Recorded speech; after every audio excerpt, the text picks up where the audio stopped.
Going good. I can't complain. I need to get more going on this stuff, but other than that, if I could get some time to sit in front of a computer again. What do you do? What do you do besides sitting in front of a computer? I'm back in school, and I've got an intern job deal that I do while I'm in school. Okay, cool. So get through that, and then hopefully can get some more of this stuff going. What type of stuff do you do for your intern job? My degree, I've got a marketing degree, and I'm adding a computer information system degree. So I took the internship. It was supposed to be some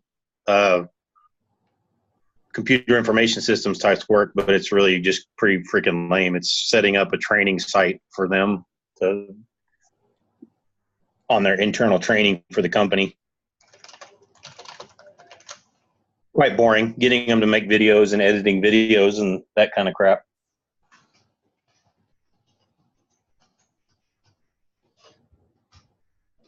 What's up, Shelly?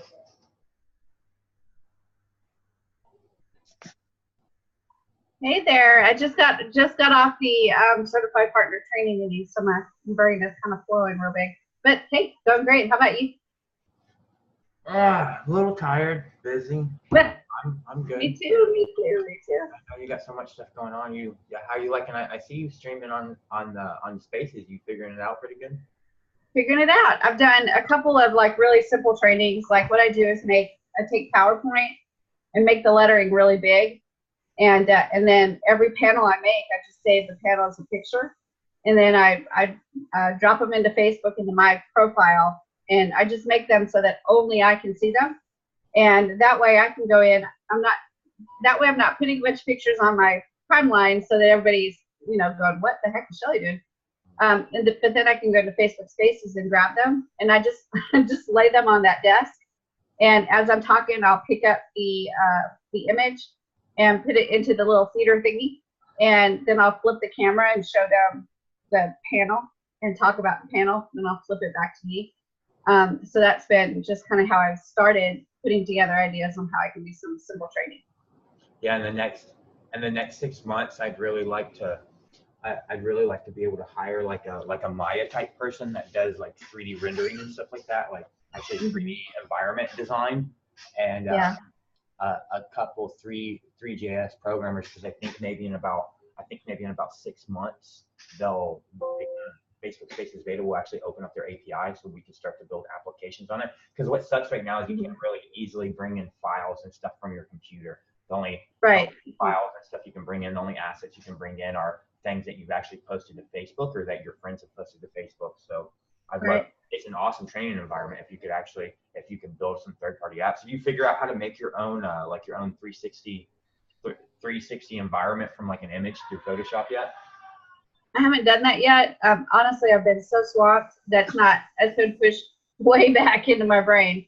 But the picture that I did get was a really neat picture of like a whole desk or office area, so it worked out really well. Lots of white space in it too, so I can put things up for showing and trading and stuff like that. But the plan is to get something that is a good full round 360 picture.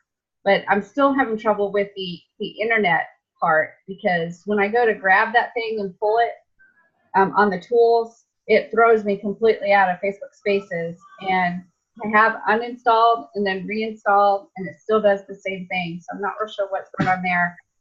And I did go to support and submit it, but I haven't heard anything back from them. They have a pretty good, their support's a little bit better if you go in the community, in the Facebook Spaces community. They have a pretty good community. They're still in beta though, so lots of stuff doesn't work, and it sucks sometimes. But it's awesome. I really love it. Yeah, if they get the internet thing working, where you can do the internet screen, then you've got a lot more potential to show different things. So that's definitely one I'm waiting to get fixed so that I can figure out how to use it. But it's a little bit tricky to figure out at first, like how you're supposed to do stuff and what you're supposed to do. I think it took me longer than it should have to figure out how to change the 360 picture. And I didn't know like for sure how to go live to a group. So I did about 15 lives before I nailed exactly how to go live. And it was just as simple as creating a community space. But I kept thinking every time I created a community space, it was not going to show up in the group. It was going to show up just in a separate space that I created. But now that I know that it goes live to, I'm good to go. But it just took a little while to figure some things out. It's a fantastic way. I mean, I get lots and lots of messages. Oh my God, how are you doing this? How are you doing this? This is so cool. How are you doing this? And so, you know, the response to it is really, really incredible. The question is, are they paying close attention to just the Oculus Rift and what I'm doing in the virtual environment, or are they really paying attention to the material that I'm trying to put forward? So that's kind of the things I'm working on. I would say probably both. I mean, the environment is just a good engagement. It's just a good attention grabber. If you run ads, you should try running ads, like doing your ads in there. I've done a couple ads in the VR, and they're pretty engaging. It gets good engagement. Okay. John? What's up, Lance? Hey, Joe. Hey, can What's you up, guys?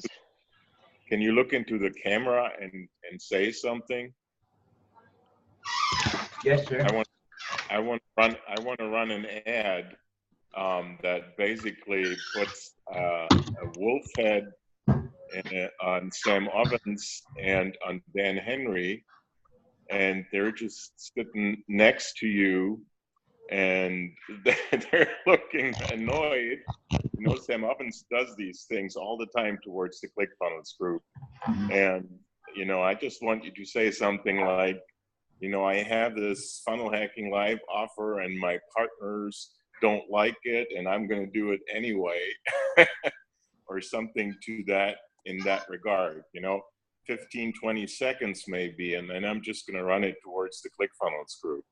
Do you want me to introduce myself or something, like say who I am, or you want me to say something like, you know, I have this funnel hacking live offer that's really insane, and I'm pretty sure none of my partners actually want me to do it, but I'm actually going to do it anyways. Yeah, something like that, you know. Does that one work, or do I need to do it again? Yeah, do it again. Just, you know, you're going to have Sam Ovens on one side of you, and you're going to have Dan Henry on the other side of you, both with a panda hat on. So do I need to introduce myself though? No. All right. Well, I am actually going to do this Funnel Hackers Live offer. It's a really awesome offer, I think, anyways, but I don't know because I'm not a marketer. None of my partners actually really want me to do it, but I'm going to do it anyway. So it's happening. Okay. I'm doing it.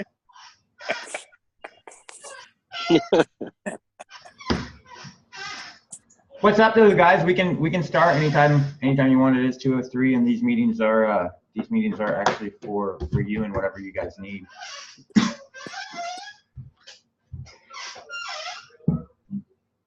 So if anybody wants to talk about what they need, if they need anything, if not, we'll all. Anybody need help with anything, or anybody have anything they want to talk about? Did you see that I put that error for the API in the group? There's the domain leads with the API with all doesn't create a domain lead account. Did you try with like some dummy email address? No, that was actually the guy who bought this morning, and I looked at the Zapier log. I actually made a screenshot of it. It just said something. It was missing a value. Do you have his email address handy? If you have it, because usually when they don't work, like usually when the API doesn't add them in your dashboard, it's because they already actually have an account in that software is usually why it doesn't work. Okay. Like if that ever happens, like usually the only reason you want to go up. I went in and did it manually, and it worked manually. So manually it did work. Okay. Well, that's where that'll check then. I won't check it today because it's like 2 a.m. here and no one's here to check anymore. I didn't really know where to put that error message other than in the inner circle group. That's a good place for it. So I'll get it taken care of.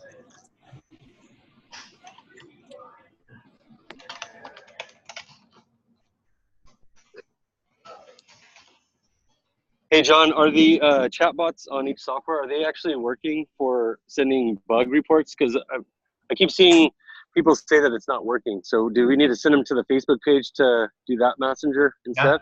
No, the chatbots work fine to send bug reports. We get them all day, every day. So yeah, what happened the other day is actually, so the chatbots are actually dependent on Facebook.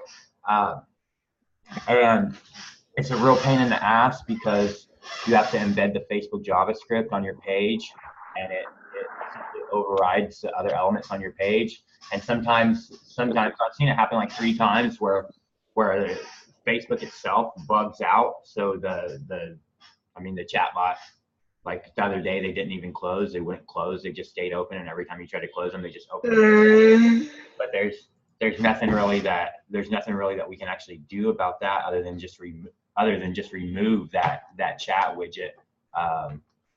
Other than just remove that chat widget completely. But no, they should all be working fine.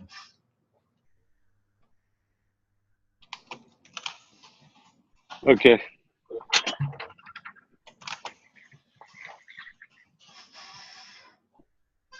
As far as I know, they're working fine. I got a support guy that just started yesterday, and he's been going in and checking everything out and like routing everything to try to get faster customer support for everybody. I think they're working fine. I think customer support is perfect. You know, if compared anywhere else, it's like it's perfect. You know, if it gets even better, I think we're golden with that. Yeah, I'm trying to bring in a couple. I'm trying to bring in a couple more support people, like 2 more support people. So it's and then as soon as, so I've got a team of 4 people that are working on the Tier 5 affiliate platform, and then I've got 1 guy that's actually working on domain leads and finishing everything up on domain leads. There's a couple little things we got to wrap up after the design relaunch. And then I've got a guy who's finishing Magic's app, and that should be done by the end of the month or first week of February, the whole new design implementation. That will be the first software that we actually move completely off ClickFunnels, and the funnel, like the sales or anything, won't be done on ClickFunnels anymore whatsoever. It will just all be done in-house. When they all wrap up, like when all those people wrap up, we're gonna start, I'm starting a little team of like 3 people to do a proof of concept software in Boxified, which is, it's a software that's just like all in one. It's like all in one page manager, like support widget, so that like all the messages from all our different pages go into one unified inbox. And there will be like a knowledge-based system in there where we'll go in and actually create knowledge bases for common issues, like common support issues that people are having. We'll be creating knowledge bases so that I can actually onboard new customer service agents and don't have to train them on how to use the software, on how to use 7 softwares. I just train them on how to use Boxified and how to manage the KDs and look through the KDs. That way they can, manage customer support even if they don't know how to use the software, because everything will be in the knowledge bases. And so once we get that I'm estimating, like, if I put 3 people on it, I'm estimating 8 to 12 weeks to have like a prototype that's working enough where anybody else, we could have it as like another beta software, and all of you guys could use it if you're managing multiple Facebook pages to see all your messages in one spot and be able to easily resolve everybody. But yeah, the plan is I have a plan to really to bring on a couple more customer support people. And I was going to mute somebody, but I don't know who it was. Because I want to make it better and I want to make it faster. And then I was also thinking for these, for all these free people that we're bringing in on this Funnel Hackers Live offer, I was thinking that we could monetize them one of 2 ways. One is we could not offer live chat support and then just have them upgrade to like $17 a month or something just to get the live support with the free membership. And then the other way is I was thinking that maybe we could possibly, if they promote the softwares, we could not pay them their commission. Like we could just hold their commission and not pay their commission out unless they decided to upgrade. Once they actually upgrade and actually paid, then we would you know, pay out their commission. Until then, we would just hold it and not pay it. And that would be another way to get them to come from the 12-month free, and then actually end up go ahead and upgrading. Well, you know, I think the idea that I heard from you yesterday is, I like that actually pretty well, that, you know, those people that are using it get the impression that we really care about them.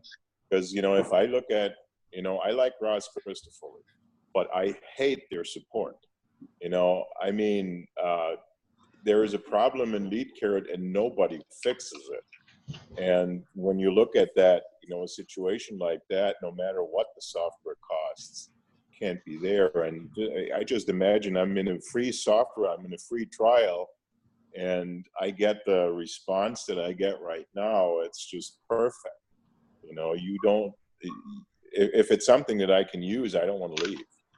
You know, it's just the way it is. And so, you know, if it's 9 months down the road, yes. If it starts being bugging me about upgrading a month down the road, I would be pissed off. So you're saying don't try to monetize them for support or anything. Just give them not for support. I think monetize them for commissions if they want to get paid commissions, and be like, yeah, and we'll start paying out your commissions. Because at that point, it doesn't cost you anything really. Like if we charge you $97 a month, and you can see that you got $150 a month worth of commissions that you're not getting because you haven't actually went ahead and paid, then you can go ahead and instantly upgrade. And then that could be that could actually be an easy commission for people, because if they actually come in as an affiliate and they get in 12 months free for $1,000 a year, and then they get some commissions and they want to get paid out, we can be like, okay, you can upgrade. You got one or two options. You can go on the $97 a month membership, or the $197 a month membership, or you can just go ahead and pay that $1,000 for the year for 12 months, and you can start getting paid out your commissions. Me personally, to be honest, I don't care. I'll support them a year for free. I don't care about that. I was just concerned about other people promoting the offer and then not being able to actually see any revenue come in, or any actually path to get those people to pay something before 12 months is up. Because I know a lot of people don't have as much patience as I do, and I don't have any problem waiting 12 months. I agree with Joe on the support thing. Having the support on a free trial is super important, and not charging them for it. But I like your idea. If they're monetizing it, then they start paying for it, and then they get their commission. That sounds like a good idea to me.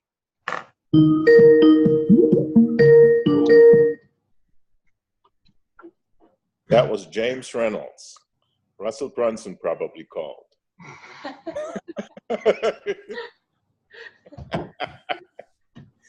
You think so? Man, I hope so. What's up, Jay? I got a bag of cheeseburgers. You know what I mean? Just kidding. I didn't realize my microphone wasn't muted. Hey, John, do you have a plan when you're at Funnel Hacker Live to address the whole cold traffic kind of a sale? Because you're putting a great offer out there, but my worry is that none of these folks know what any of the software is. And I don't think you've got a whole lot of time to educate. I got 3 hours, so I'm not trying to educate at all. My plan at Funnel Hackers Live is we got a booth. It's 10 by 10 and 8 feet tall. So I'm working with Bobby. We're actually creating like 4 different signs, and I'm just going to try to gamify it. So we're gonna essentially advertise that we're giving away between $1 million to $5 million worth of software at the event. And all they have to do is essentially come scan the codes. All right. So all I'm going to do is try to generate leads. Once they scan my code, then once they scan my code, then I can, the whole time they're at Funnel Hackers Live, my chatbot can be educating them about all the software while they're at Funnel Hackers Live. I know, because I'll have an itinerary at Funnel Hackers Live, so I'll know when the events start, when they stop, and I'll just plan my chatbot sequences in between all that shit, so they're not being bugged while they're listening to some speaker or something. And I'll start to deliver them content about the softwares and stuff and about the offer. So essentially, how the booth I'm planning on laying it out is, I made a video about it earlier on my Facebook page. I plan on funneling them in. So I'm hoping to have ringless voicemail done before the actual event. And then at the table, I'll have scan codes where they can essentially, I'll have scan codes and essentially screenshots of a process, kind of like a funnel, to show like a funnel process that explains the outbound IVR, the sales bridge, and ringless voicemail, and a demo, like a working demo where they can just demo it right there at my booth and see how it works and see how that would actually be valuable, how that would be valuable to them. That will be at my little table with some flyers that they can pick. And then all behind me will be like this, all behind me, I'm working with the designer. It's actually all behind me is going to be something like this. Going to be something like this that has a bunch of little scan codes all over the place that, to be honest, I'm planning on either they're all going to be mine or I'm going to work out a way for you guys to buy them and you guys to actually get the leads. But they're going to be scan codes all over the place, and it's going to be from when we first started Tier 5 all the way up until now, right now at Funnel Hackers Live, like a time lapse that shows each, Tier 5 starting with some codes that they can scan and a little bit of information about Tier 5. And then essentially every software that we've made since then and a little story about each software and what it does. And then they'll get the information wherever they scan the code to start. That there's so many different prizes. I'm thinking about mixing not just with the software, but mixing some physical things like an iPhone or some things that they can take with them. And every time they scan a code, it will enter them into the drawing again, so that they start from the beginning and they go to every spot on there and scan as many codes as possible. And then while they're at that thing scanning codes, it's just going to have screenshots of the software, the name of the software, and what the software, the key problem solving thing of the software, so that they understand the software. But my goal during the actual event isn't really necessary to sell them and to get them to sign up and buy or anything. It's just to get them to fucking scan my code, so that once they scan my code, now during the rest of the event and until they block the chatbot, I can start to warm them up and tell them, how the software can help them. So that was my plan. Well, that's cool. That's reassuring. You're probably going to have a whole bunch of silly hats to hand out too, I suppose. If Maceo does his part, then yeah, we'll have a bunch of hats with Tier 5 logos on them to give away and stuff there if he pulls through on his job, because I'm sourcing them all through Maceo because he's got like his own print on demand business, brick and mortar. Hey, I got an idea for a viral giveaway. You were talking about like some tangible products to give away. What people would love is a ticket to next year's Funnel Hacking Live. Russell always does the sales for the next year, like right after the event, and you always get a good deal. So that would be like a super sweet viral giveaway. Like maybe do like a raffle or something. For sure, I would be down to do something like that. For sure. My plan was I've already paid for everything. So what I was hoping to do is I was going to post something later on, probably not today or something, like how I was planning on monetizing and getting money from you guys for promoting the event. So if I could do that, like if you guys were willing to put in, like what I was going to do is I was going to have the scan codes, and every scan code you guys could purchase, and then you could have like the regular scan codes, and then you could have scan codes that have a lock on them. And essentially every time somebody scans the code, it's going to essentially reinitiate that lead with your affiliate ID. So if they end up buying anything, you get the affiliate credit for it. And the only way, like if he scans one code and then the next code, the only way the affiliate ID isn't going to get overwritten is if you buy a lock for your code. And you can buy a lock for your code and say, hey, I want to lock on my code for 10 scans, so that after they scan my code, the next 10 scans that they scan, it won't overwrite my affiliate ID. My affiliate ID will stay there, so they'll have to scan 11 codes after mine for me to actually lose that lead. And I'm incentivizing the people at the event to scan as many codes as possible, because every time they scan the code, they'll get another entry into the drawing for whatever prizes and stuff we're going to give out. That way it allows me to get some additional capital to do stuff like buy the funnel hacking live ticket, which I'm assuming is going to be between $400 to $700 whenever they sell it, and generate leads for you guys so that if they end up signing up for something, it gets, you guys get the affiliate credit for it. So Another good idea would be to get like an up viral, set up an up viral account or something. Because even better than scanning, you'll have up to 5,000 entrepreneurs there, and every one of them have a list. Even if it's just a little, just a Facebook list. You know what I mean? If they haven't actually started pulling emails, you can make it to where they can share to like multiple different platforms: Pinterest, WhatsApp, Twitter, Instagram, all of them, from an up viral campaign, which I think would make a lot of sense. Better than just like running around scanning multiple times, just like playing the scan game. They can share it to like 10 platforms. Keep in mind that that scan game is just during the booth. And the only reason I want them scanning as many times as possible during the booth is because I want a bunch of fucking people at my booth the whole time. I don't want to just be sitting there, just me and Bobby by ourselves. I want people to come to my booth and me be like, oh, you want to win $1 million worth of software? Put this fucking hat on. Go scan my shit over there. Start over there, start scanning those things, and you'll get delivered all the instructions. And I want them constantly there engaging at my booth so that as people walk by, they see a crowd of people just wearing stupid hats, scanning shit on my wall, and then they want to walk over just out of curiosity and be like, what are these fucking people doing? Let me go check it out. So that's the whole reason I wanted them to have the scan codes and be right there just during the 3-hour event, just during the 3-hour window at the actual booth, because then it keeps them engaged at the actual booth, which is going to cause other people to want to come by and see what's happening there. So at least that's what I was thinking. But like I told you guys a million times, this isn't my cup of tea. I mean, this is my cup of tea, but I'm not a marketer, so I just. Well, what I see people doing is there's going to be a lot of people there, and people, no matter how intriguing we are going to want to mingle. They're going to want to see everything. So I think. Sure. I would rather, instead of having one person, I'm just speaking as if I was in your shoes, I'd rather have one person sharing to 10 platforms than just scanning 10 different barcodes. Because the likelihood of them just sharing it real quick and doing the same thing and reaching hundreds of people on different platforms that I normally would not reach, like Pinterest.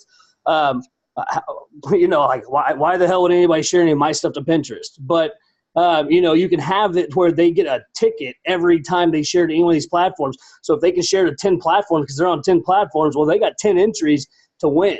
And they can do this periodically, and it's the same thing. They can still come by and maybe do it every hour. You can even set the conditions to be every hour.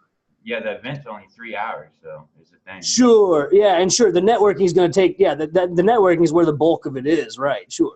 Well, that's the only place my booth is set up is during the networking. After that 3-hour event, it's done and over. Yeah, but there's so many other events, dude. I'm helping plan 2 or 3 of them right now. A possible third one, a viral one with Colton. But I can't have flyers and stuff. I can't have my promotions in these other events and stuff, man. Sure, you can have a business card you can walk around and give out. Talk with people every time you talk with somebody. Print a T-shirt with your scan code right on your chest. Yeah, hell yeah, there you go. I got that already too. I got a shirt, and a hat. I want to do that for traffic and conversions as well. I want to be a walking billboard for scan codes. Bro, go big. Get it tattooed, man. Get one tattooed, man. Do it, dude. That's a living URL code forever. Whenever I'm totally gonna do it.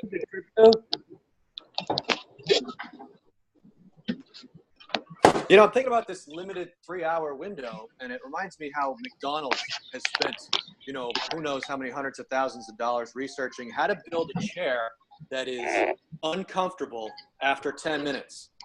The chair feels good for 10 minutes, and after 10 minutes, it psychologically pushes you out the door because the chair starts to hurt your ass, right? And that's because they want somebody else's butt in that chair after you. So maybe there's a way to design a game that's holds their attention for 4 minutes and no more. Dude, John, make it like a sideways webinar, dude, and make them come back daily for drips. and make it part of an interactive game or something. Or I agree with that too. Come back daily where? To, Where are they coming back daily to? Back to to a the booth. webinar room. The Like in chatbot? ClickFunnels, dude, you can set up. For 3 hours. That's it. They can't come back daily to my booth because it's only there for 3 hours on one. No, but they could tune into videos, right? You can still lead them on a segment where you can still, talk with them, try to sell them things. I mean, I'm just thinking of things like that you can give them that's like they can use after the booth. Like, I know you're going to be there for 3 hours, but what you give them can last for days. For sure. That's what the chatbot was going to do, was just deliver up content. Like, I don't. The whole goal for me, the whole goal while I'm at the booth is just to get as many people to get in my chatbot as possible, so that once this event is done and they're all done doing what they're doing, I can continue to market them to them over time. So the only reason I got a booth is to collect their information, is to collect the leads. That's the whole. Sure. That's the only thing I'm trying to do there. Yeah, and you're not a marketer. I really don't want to take away from their event and what they're doing there at what they're doing there at the event. Because even if I do that, there's a clause in the contract that says I could have to pay these huge monies, because it could be damaging to them if I'm engaging with them during the event and I'm causing damage to them where it's taking away from their events and what they're doing over there. So all I want to do is get a lead and have the lead and get as many leads as possible, and then after the event, I'll figure out what to do with those leads afterwards. Yeah, no doubt. That's why I said buying, like having a high ticket thing, like buying somebody's like funnel hacking ticket, because that totally doesn't hurt the event and that catches all the attention, right? Yeah, something like that I wouldn't mind doing. Something like buying their ticket for the next event, or having like some Apple iBuds or something like that, like a couple physical things that they can get and in addition to the software that we're giving away.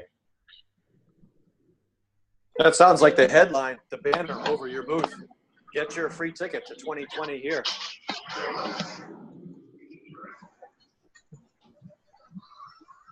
Could be. Not sure if that will fly or not. Not sure if they'll let me put that on my thing or not. Yeah, they probably won't let you. Well, they probably won't let you do that. But I mean, you could. I don't know that you could put a banner up, but it's something that you could like talk about. I'm sure it's something that you could mention. I agree. Putting up a banner and making that your call to action, I wouldn't do that. Maybe get a whole bunch of pretty girls and holding signs, or giving everybody, this is one we're going to do. Give out. I'm for sure not getting a bunch of fucking pretty girls and enticing people with pretty girls, for sure. I'm giving you scenarios. For sure, like that's how my play games is to go rent a bunch of big tits and be like, hey, we got tits. I wasn't going that far, but I was saying like even then, like bulletproof coffee, even then, right? Like give everybody some bulletproof coffee and like have a little machine going and have like some girl. I didn't mean like like strippers. I meant like. Can't give anybody coffee. I can't give anything bigger than a piece of candy. Can't give out coffee. Oh yeah. Oh man, that's any type of food that's not smaller than a piece of candy. Yeah, I didn't know that, right?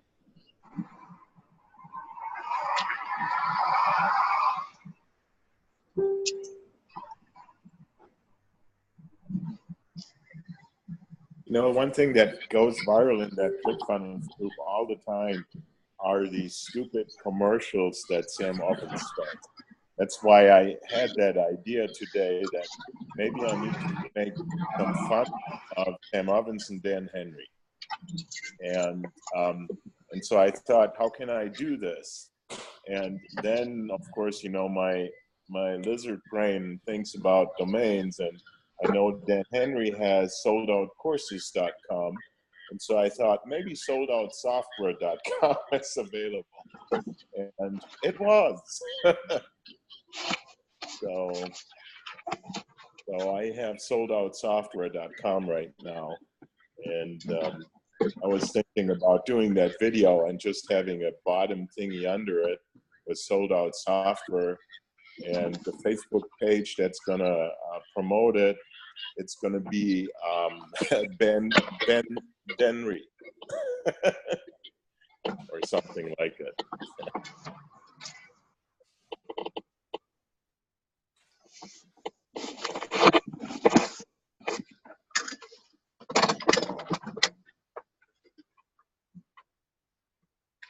what else? You guys have other things you want to talk about while we're here? Other questions or concerns?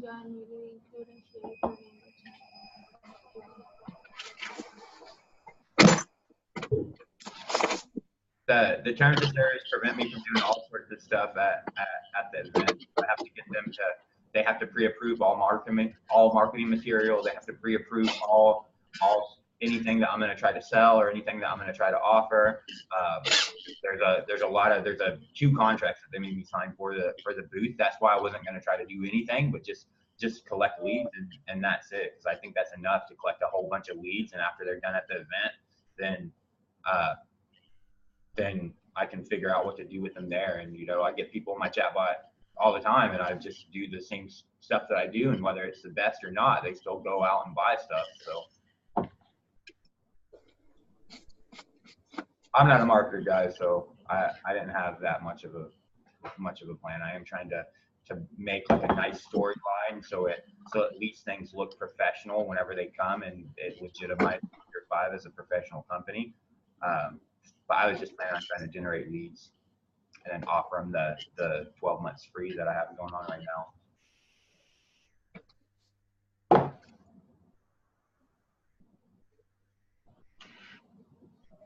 I figured if they're all at a ClickFunnels event, even if they are cold traffic and they don't know anything about us, 12 months free, something that they're getting, they'll probably just going to sign up anyways, because they'll just be like, oh wow, 12 months free, yeah, I'm going to sign up. Probably good. Must be good. That's what I figured, to be honest. I figured most of their mentality is going to be like that. These guys are at ClickFunnels event. They have a booth at ClickFunnels. These dudes already think ClickFunnels are gods, so they must be good. They're giving me 12 months of free stuff. These guys must be awesome. They're here at the ClickFunnels event. I'm just going to sign up and not even think about it. And that would be most people's mentality that are there. So could be wrong. And you can mention that all the software integrates perfectly with ClickFunnels. I mean, sure. via Zapier, but that's why I'm going to have the demos there. Like I said, I'm planning on having 3 demos that they could actually demo there, like 3 different funnels that they could actually just look at. I'll have my machine there, and then I'll have scan codes for each one where they can scan it, get the link to the demo, and actually test the demo of the sales bridge, of the outbound IVR, and of the voicemail drops right there. While they're at the booth, they could actually see the demo. So they easily, if they demoed anything, like if somebody said, hey John, how is this software useful to me? I would just be like, hey man, scan any of those codes on those demos, just check out that demo and tell me if that would be of help in your business. And then that's it. That's my sales pitch. Like, you know how it's valuable. I don't even have to explain anything to you. Just be like, there's 3 demos right there. And on that table where the demos would be, I would literally just have like a funnel, like a diagram like Russell does, a drawing of a funnel that is like a stick figure type funnel that explains what an outbound IVR is, what a voicemail drop is, how it could actually help them, and the code to scan to actually try out the demo live right while they're there. And I figured that would be enough. They're like, hey, how is this useful to me? I'd just be like, see the demo, read it, scan the code, you'll understand. Just like that, as soon as you scan the code, you could win 12 months for free of our software. That's what I was thinking, man. So John, does that mean as soon as they scan that code, that picks up a lead for you right there, right? As soon as they scan that code, that would pick up a lead for me and possibly one of my partners. That would put them into the chatbot and possibly tag them with one of your guys' affiliate IDs. So that would be awesome if you had not only just 3 scans, because I've worked booths before where people walk by, they're a little hesitant to really want to ask questions, but if you hand something, or if they can like grab something and walk away, so if they're able to just scan it and walk away, it gives them that demo. You pick that lead up that fast. The people that are really interested will like stand there and ask you questions, and if you had somebody stand there and driving you nuts, at least people are still coming by scanning those codes. You're picking up those leads. So in 3 hours, you got to figure how much traffic you're going to get in 3 hours and how many times somebody can scan a code. Especially if you had a couple extra people stood out there and said, hey, scan this code and you'll see a demo on this. And just let them scan codes all day long. Well, there's going to be a code right there for each demo, and I'm going to have business cards and flyers that they can just take with them. Hey, John, I got a question, man. Can we get templates to those bots you're talking about for us to use as well? Maybe not even at the event, not going in competition with you, but to have the bot to explain the software. Do you have those templates somewhere we can grab those? I got the tier 5. I got the template that comes with your Inner Circle membership. Sure, for sure. Oh, okay, cool. I didn't realize necessarily one came in there. I've been sloppy with digging into everything, just getting in where I can, managing my other projects. So. Yeah, it's a chat fuel bot, and it has a bunch of information loaded up into it already, for sure. Oh, okay, cool. All right.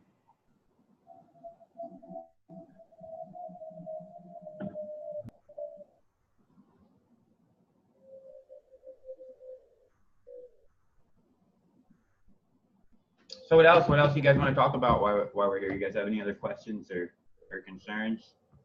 Tom, you asked what the free year offer entails. It gives you 1 year of free access to the tier 5 community if you sign up to pay $1,000 a year. So you sign up to pay $1,000 a year for the community membership, and you get 12 months for free.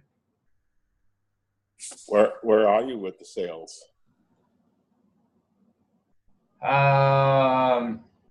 Like 50,000. So are you going to update the screenshots?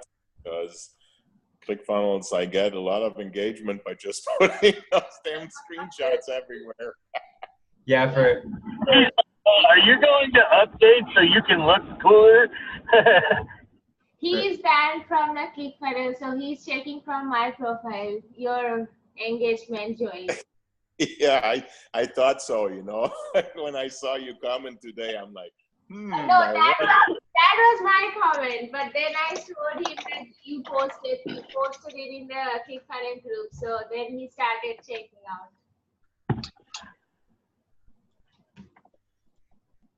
But yeah, I can update it if you want me to, for sure. I was just waiting till like the end of the day. I'm just plain stupid. I just wish a couple of the other partners would go in there too and play stupid a little bit.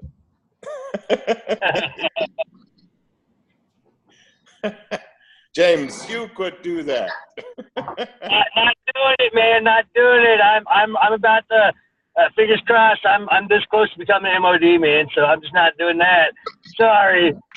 It means a lot to me to get in there, man. I've been in the community for a couple of years, so yeah, I'm actually hopefully about to become an MOD. So I couldn't do it, but you know what, dude, I love Tier 5. I was telling John that too, and a couple other of my buddies are MODs and admins. So there's a lot of people that would like to see John back in there. There's a lot of talk about John on the cool, but anyways, that's neither here or there. I love both ClickFunnels and Tier 5. So I'm ClickFunnels and Tier 5 to death. Yeah, you know, that ClickFunnels group is so big, they just have to regulate things.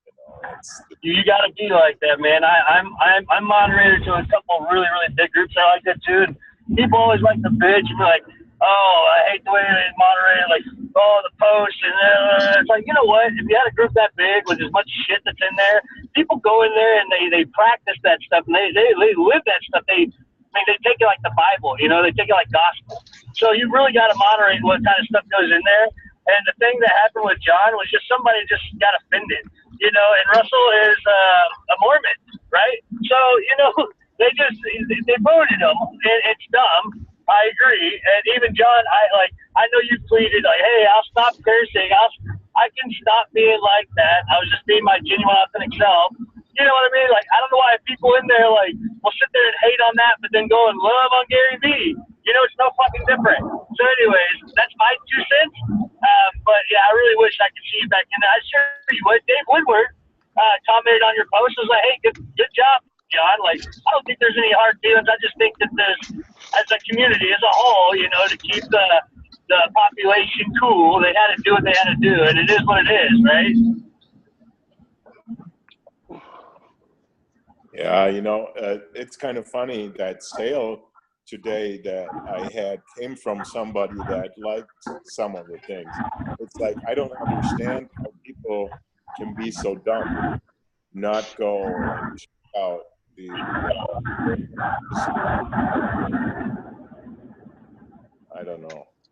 I think there's a Facebook group banned from ClickFunnels. Maybe we work on that there is. community. Yeah, you know, it is what it is. It's one of those things. It's like, you know, when you go to church, right? So I guess that's why I look at ClickFunnels like the place to get good, solid word. You know what I mean? And you just gotta like use the language you would try to use in front of your grandmother. And if you do slip up every now and again, you just get really passionate behind it and pretend like you didn't say it and like, oh, forgive me, my curse just came out. You know, it's like that's kind of like what I feel like that community solve is, and it sucks. It's, you know, it's kind of tied up, you know, tight like that. You know, but it is what it is, man. Like, you know, everybody that's in there, I know a lot of people that are in there just like John that just cool it in there. You know, it is what it is. I like John for standing out and really, you know, being him and being authentic. You know, that's one of the things that I admire about John. If it had been any other way, I don't know that I would have followed. And now that I've like following and seeing him document the whole journey, man, I'm so inspired by him. You know, I really wish you could be in there because the things you're doing, dude, the things you could be teaching people, it's a real shame just because you dropped the F-bomb a few too many times in front of some like holier than thou. That now you can't be in there and show people this amazing journey you're on. Look, it doesn't matter to me. We don't have to talk about it because I think it's stupid. It's like it's literally like the 170th group that I've been kicked out of, and if you ask me a year from now, it would be like the 170th out of like 500 of them. So it's not a big deal. I don't mind getting kicked out of groups. It doesn't bother me. I don't mind if people get offended by me or don't like me or do like me or not. I guess it bothers me more, but it's all good. No worries. There's 300 million people just in the United States, over 23 million businesses just in the United States alone, and there's only 170,000 people in that group. So it is a very small splash compared to our market. So like I said, it's not a big deal. You guys are all in there, so it's even better that I'm not in there. You guys are all in there, so. Yeah, no doubt. You get like a whole army of spies.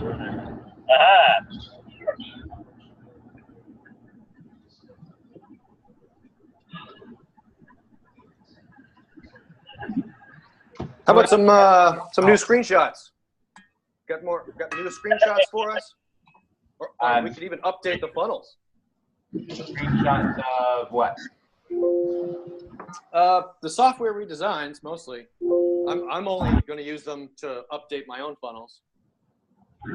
I don't really have any. I don't really have any new ones outside of the ones that I've showed you already. Because the only thing he started since then, the only thing that he started working on was auxiliary pages, like the upgrade page, the downgrade page, the thank you page after somebody actually signs up. And he started working on invoicing you, and then I stopped him to do the wireframing of Inboxified. So it's not going to make sense for me to give you a screenshot. That software is still like a content, having him draw out and do all the actual screens of how it looks before I start any other development on it. So as far as the softwares, I've already shared all the ones for everything that's finalized, which is Domain Leads, Magic Zap, and Sticky Reviews. All the ones that are finalized. My designer does in bulk. It's a contractor that I hired in the UK that's in bulk. And Boy22, I just had him stop because he's designing the booth for Funnel Live and the flyers. And then the other two softwares. What else is there besides that? There's RoboContact. So there's only 3 softwares left to be redesigned. Everything else the design's been done and I tweaked them all, but I'm like in an asset file.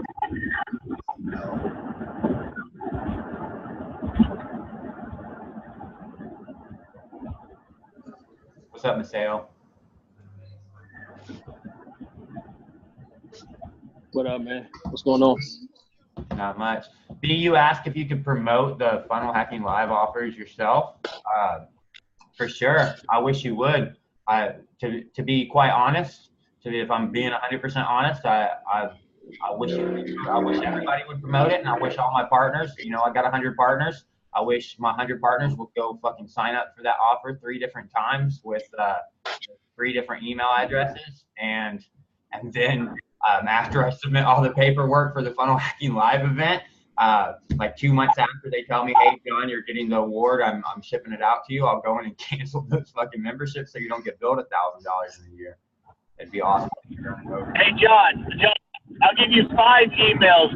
As long as you take a screenshot and highlight only one of those emails, all right, you'll know it when it comes in. It'll be captaindeepkist@gmail.com.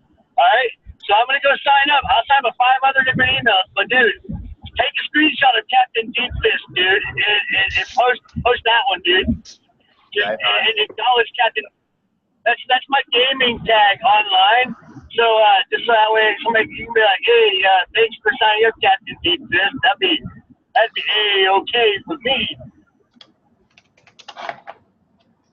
But for sure you can promote it. I don't have a problem if you promote it or if you don't promote it. If you do promote it, it's 100% commission for you guys for promoting it. But it's not something that you're going to get paid on today or tomorrow because it's a 12-month free trial. So they may or may not continue after 12 months. My goal is to have a 70 to 90% conversion from trial to paid member after 12 months by providing them enough value in the software, by them being able to get into the software and see over a course of the year everything that they've got access to for each community member, that access to all this software, the journey that's happened, the changes that has happened, and the new software that we've introduced to them. They would be completely fucking retarded not to convert to the trial. That's my actual goal. Whether you guys promote or whether you guys don't promote, that's completely up to you. You can if you want.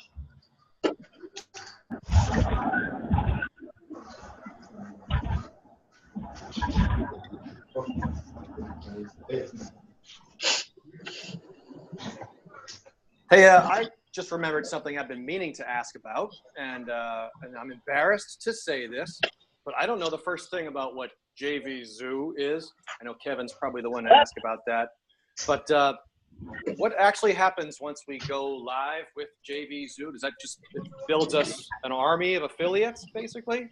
Yeah, kind of, sort of, yeah. So JV Zoo is like PicMink, is an affiliate platform. Pretty much, it's a huge marketplace for affiliates to go grab products and promote, and a huge marketplace for people to come find offers that are usually pretty low cost offers, and a bunch of IM people that go and buy the stuff off JV Zoo, those products. So essentially, it's an affiliate platform where you can go and list your products and offers that you have, and get essentially like an army of affiliates that will find the product and then go promote it for you. So what happens when we do launch on JV Zoo? Yeah, essentially, from our perspective, what we're hoping that happens is we generate a list of affiliates that have promoted one of our products and they've really enjoyed it because we've given them the lion's share of the commission and they want to promote our other stuff.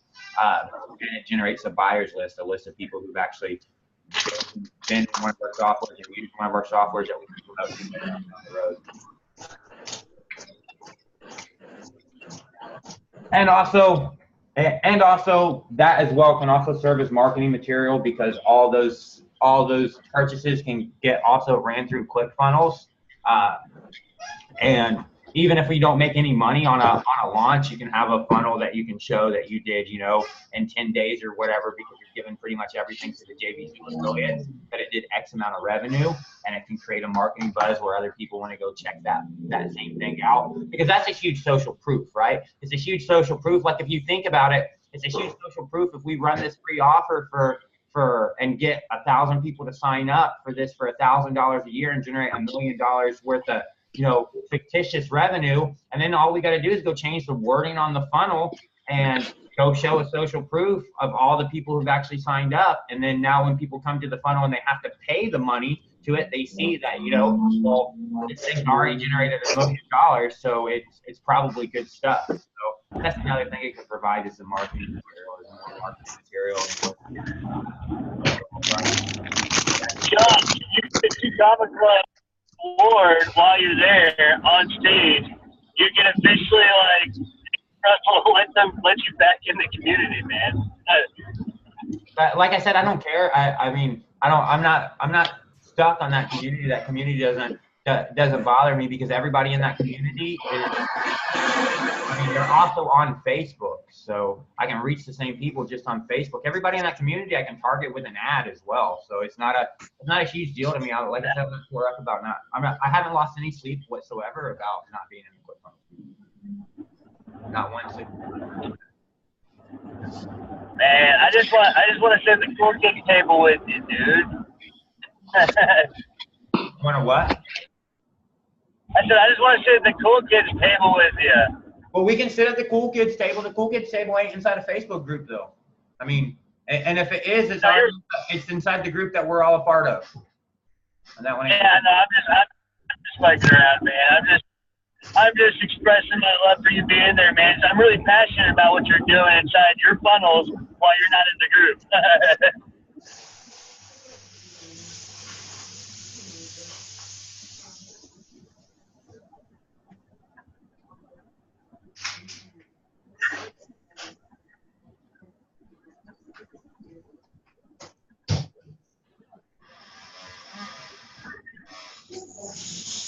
So anything else you guys want to talk about while you're here? Any other questions or concerns you guys have? Am I getting my Panda hat? I signed up for the hat thing. Am I getting my Panda hat at ClickFunnels or at Funnel Hacking or is it gonna? Or do you think they'll be out before? I signed up on your free ad offer. Yeah, I gotta talk to Maseo about that because I'm working with him on the hat. So possibly, but hopefully yes. But I can't say for sure. Yeah, no worries. I thought I was really hoping to have it a little before. I mean, I get that. I mean, I'm not saying like that, but I just want to promote it, you know. Just be like, look what I got here today. Are you going to ClickFunnels? Cool. James, are you going there? Oh yeah. I'll be at Funnel Hacking, yeah, for sure. Okay. I mean, worst case scenario, you'll have it there, but yeah. if we can, we'll get it to you before that. Yeah, no doubt. I'll wear it there as well. I'm down for the Panda. That was the one I first seen John in. That's what caught me on guard. I was like, this guy's cool. I can do it.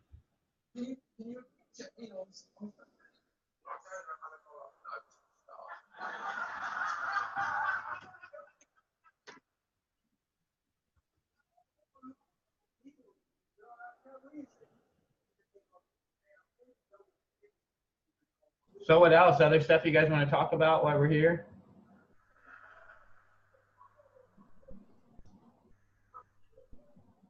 Are you throwing any parties at ClickFunnels? Are you doing any after parties? I have no idea. So I'm not really a social person. So if people invite me to some, sure, probably. The only reason I'm going there is just for networking. That's the only reason I'm going there is for networking. So if people invite me to their little parties, yeah, probably I'll go to their party. I don't. So I got 3 of us if you want to come, dude. James Smiley's on the 18th with Steve Larson, Rachel Peterson, Sonia Lee, which she's one of my clients. A whole bunch of really cool people, right? So, yeah, I can get you in that one, dude, if you want to go to that one. And then Colton is having one, and then so is Sonia Lee. So, dude, I can get you in all 3 of those, dude. Totally come. You're invited. It's the 18th, the 20th, and the 21st. All of them after the event. Well, besides the 18th, that's the You probably got a list in your pocket, right, of your Dream 100, the people that you want to get signed on for the partnership. So you've probably got their names profiled, and those are the folks you're gonna look for. Oh, I've already been working on 2 Comic Club, award winners, and No doubt. No, dude, I've been working on some pretty high level people with software on a different level. That's why I haven't promoted the dollar a day. I made that, and then I was like, yeah, cool. And I was like, wait, no, that'd be a dumb thing to do for me. And I'm not saying it's not a great offer. It's a great offer, but I'm trying to get the higher leverage stuff, and I'm trying to get some higher level people in there. If I promote a dollar a day offer, and it was like, hey, James Smiley, check out, like, that's my mentor. I'd be like, hey, check out this software I'm using. He's gonna be like, oh, that's cute, man. And it's not because he would doubt it, but he would dismiss the hell out of it.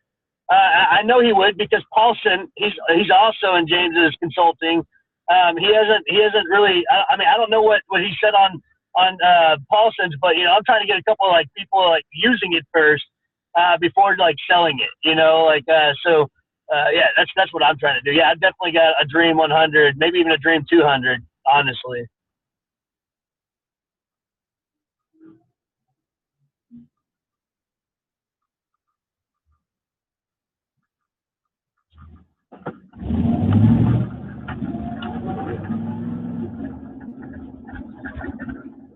I'm good though, John. Man, I'm gonna stay chill for as long as you're here. I don't know if anybody else got questions. I just want to know if you're having any parties, and dude, for sure, you can totally come kick it, man. I would love to. Either way, I told you, man, we got to hang out. I couldn't make the Denver thing before, just because of plans, and I told you if I could be there, it could only have been 4 to 15.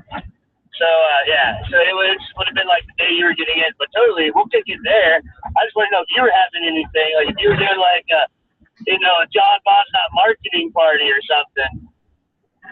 This is totally not marketing. I wasn't planning on throwing any parties because I don't really party. So I smoke weed, but I don't really do what people consider party. Like I'm not a social person, and I talk about stupid fucking nonsensical shit. It frustrates me. I don't really like to drink alcohol, and I don't really like people. Yeah, no. John, you sound like me. That's like, I don't plan any parties. Well, I can assume most of these people, man, I know what first impressions are like. And if I go to a party with somebody and they want to talk about sports, and they want to talk about, if they want to talk about anything really than business, making money, taking over the world, and fucking quantum physics, if they want to talk about anything but that, then I'm just going to be like, these people are fucking idiots. I don't want to hang out with these people because they waste their time on really frivolous shit that I'm not interested in. That's why I don't. So no, I didn't plan or anything, man. That's cool. That's cool. But I will go hang out. I mean, I'm that's the whole reason I'm going to Denver before Funnel Hackers Live. Hopefully, Michelle, I'll hang out with you and see you there, because I think you're from Denver, right? But the whole reason I'm going to Denver is just to stock up on enough weed so that whenever I'm at an event with 4,000 people, I don't go out of my fucking mind and be an asshole to people. I can be, nice and calm and mellow and entertain their small chit chat. Yeah, I get it. No, you're good. Yeah, totally.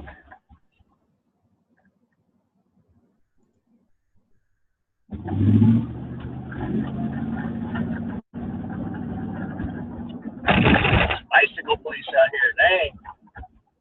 It's crazy.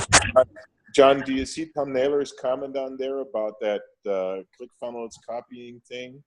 I handed out a ClickFunnels page cloner copier. Is that something you are serious about creating? Something that will clone any CF page into our CF account? FunnelBot makes all your CF account share funnels. Promote FunnelBot. It's something that I've been entertaining. Yeah, I haven't had the spare resources to start working on it yet, but I've been talking about it with one of our other Inner Circle partners, Travis. And what we want to do is launch a extension that will clone your ClickFunnels. It will clone your ClickFunnels page, and it will clone it into. It will take any ClickFunnels page and put it into any ClickFunnels account or any Instapage account or any Kartra account, or take a Kartra page and put it into ClickFunnels. It will just take any page built on any funnel builder and be able to clone it and copy it into another funnel builder, because I think that would be much more valuable than just going from ClickFunnels to ClickFunnels. Yeah, no doubt. That's what they all do right now. They're all ClickFunnels. Having something that was that would go across platforms would be valuable. Something I wanted to know is if you were ever going to go into dev on what ClickFunnels is doing. Are you ever going to build a landing page or opt-in page builder? I would like to, yes. I have plans that I would like to build one, yes, that is that is an auxiliary function of a CRM. So yes, I would like to build, I would like to, as one of our main products, have something that's like a website builder, a funnel builder that allows you to build a site, but is mostly centric on the traffic and the people that are visiting those pages. So yeah, I'd love to build one, but like I said, my idea of like a funnel builder or my idea of a website builder is a lot less about the funnel and a lot less about the website, and a lot more about the actual traffic and the leads that are at some stage in their customer journey. So yeah, I'd love to build one. Yeah, I agree completely. And not that I've used them all, dude. Not that it matters. I prefer ClickFunnels. I prefer the culture more. But truly, I was just wondering, just because it seems to be like, the one thing, like if you could, it's like not even saying like you had to do like what MLSP and Builderall and Kartra do, which everything in one central hub. I get you. Like we had that conversation, you talking about keeping software separate. I get that. I was just wondering if you ever had plans to just develop a cool landing page builder that, like you said, maybe like the landing page part wasn't as eccentric as the integrations part. I think that's where ClickFunnels has a lot of issues. I think that's where they all have a lot of issues. And the ones that do have those features are not as powerful in other ways. So, I just think there's a lot of data that you can collect and just kind of fix all the problems in one software. Well, but I think what needs to happen is the software needs to solve a problem and not just be another editor in the market. See, if you look at the landing builders, why would somebody, there are 70,000 ClickFunnels users out there, but there's also 20 different options right now, and option number 21 is not solving a problem. So I think the engineering resources should be spent on stuff that solves real problems that we find, and not just tools. Yeah, and I think MLSP has the closest equation to that problem. Even over ClickFunnels, even over all of them, I think My Lead System Pro, MLSP, I think they have the best of it, because what you do, and this is what I like about it, like you said, it needs to solve a problem. People's biggest problem, they're dumb. They still don't know how to use technology. They still have problems with ClickFunnels. They still have problems with Kartra. There's problems. And what the biggest problem is not that they have problems, because that's a good thing for other people like us. The biggest problem is they don't have the support to handle those problems, and it's just the bandwidth issue. So what MLSP did is you put all of your information up front when you sign for your account. It asks you all these different questions. It builds all of your landing pages for you. It gives you multi-split test variations of all different kinds of ones that you can track for Instagram, for YouTube, for this, and it gives you 50 different products that you have in an affiliate center that you can use to generate your own leads, and then you can link it back to your own products. Like if you do like CTFO, or if you're like a network marketer, or you have like a coaching program, or whatever you do, it leads back to that. I think they're about the closest to solving it, because the thing that people still hate in ClickFunnels that they have trouble with, or even in Builderall, or any of these, and I know Shelly, she can probably speak on this too, is people get in there and they still have all these questions like, what's the best way to do this? What's the best way to do that? Does anybody have this? Can somebody help me here? And this, that, and the other. And in the MLSP community, there ain't one of those things, not even one of them, because it's all solved. It's already all laid out for you. You can still go in and tweak it, even though it's got like 10 different variations of everything. You can still go in and mix match your products and lead it to wherever you want. I can have it, instead of leading to like my personal coaching page, I can lead it to my Amazon affiliate account, and then people end up on Amazon, like whatever you do to indoctrinate people in your funnel. So that's what I was saying, is like maybe taking some of what they've done and fixing or making it more advanced. But that's just my 2 cents, and that's just what I've seen as far as in the landing page builder scene, and you're right. I need to solve a problem. ClickFunnels and stuff like that. Love ClickFunnels. Would never talk bad about ClickFunnels, but you're right. It doesn't solve a problem. It actually creates more of a problem, probably, and that's good because then people like us can, consult on their funnels, and that's just, that is the truth, right? So, yeah, I'm picking up my kids. I'm still tuned in. If anybody's talking, I'm just gonna go mute and screen off. Yeah. See, what happened, if there was a tool that copied ClickFunnels into any other tool, it would even equalize the market more. You would have a situation where somebody would say, well, I have this ClickFunnels funnel, and ClickFunnels is too expensive, so I'm going to do 3 clicks and spend an hour, and I'm in Thrive Teams. And that would actually equalize that market so radically. I think that's why the ClickFunnels guys don't like these tools, because that's the next step. There's actually you're right. Fred Hedbeck. Oh, I'm sorry. Fred Hedbeck is selling a list of 80,000 funnels. Now, if you had a tool like Kim Dang's, and you had like a search function in it, where it would say, well, I'm looking for real estate funnels, and there's like 100 real estate funnels. Which one do you want to copy? No, and you're right. I agree with that. Actually, that's pretty ingenious because I'm looking for a funnel right now, and dude, I'm talking with like Blake Newbar, and I'm talking with some of the best funnel designers in the community.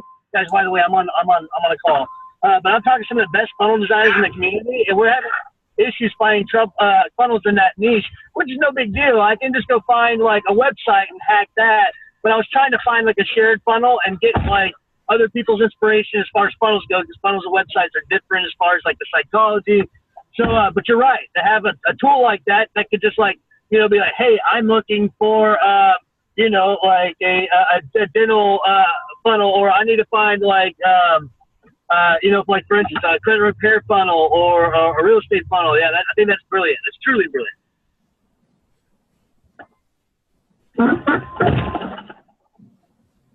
Yeah, but see, if you look at it, it really, if you look at what Kim Dang right now has, that thing works. It's simple, but it works.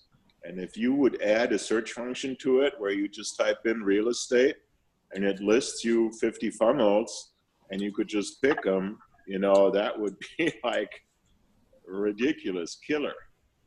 There is something like that. And I know where she's getting it from. She's getting it from my group that we're getting from Roku. And they've stole it basically. Dean paid $25,000 to do something like that. So now we have a whole system set up.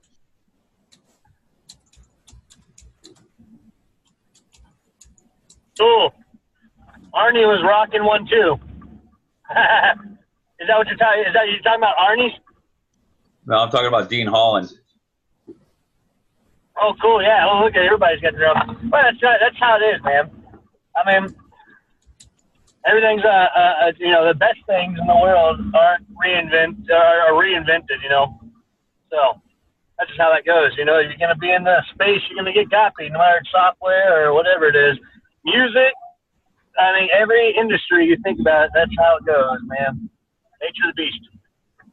Hey, John, can you talk a little more about what you were talking about when you posted the other day or yesterday, taking sticky reviews, link wizard, and lead domains and allowing community members to use it as a funnel bait? Can you talk a little more about that? I'm kind of interested in what that's about and get more in on that. Yeah, so what happens sometimes is community members, they go in and they get access to all the software and they don't use a lot of it sometimes, or let's say only 1 or 2 of them apply to them, and they can actually go get just those 2 individual softwares cheaper than they can get the community membership. So what I thought we could do is take something like sticky reviews, not all of them, but one of them, like sticky reviews, which I think is perfect or link wizard,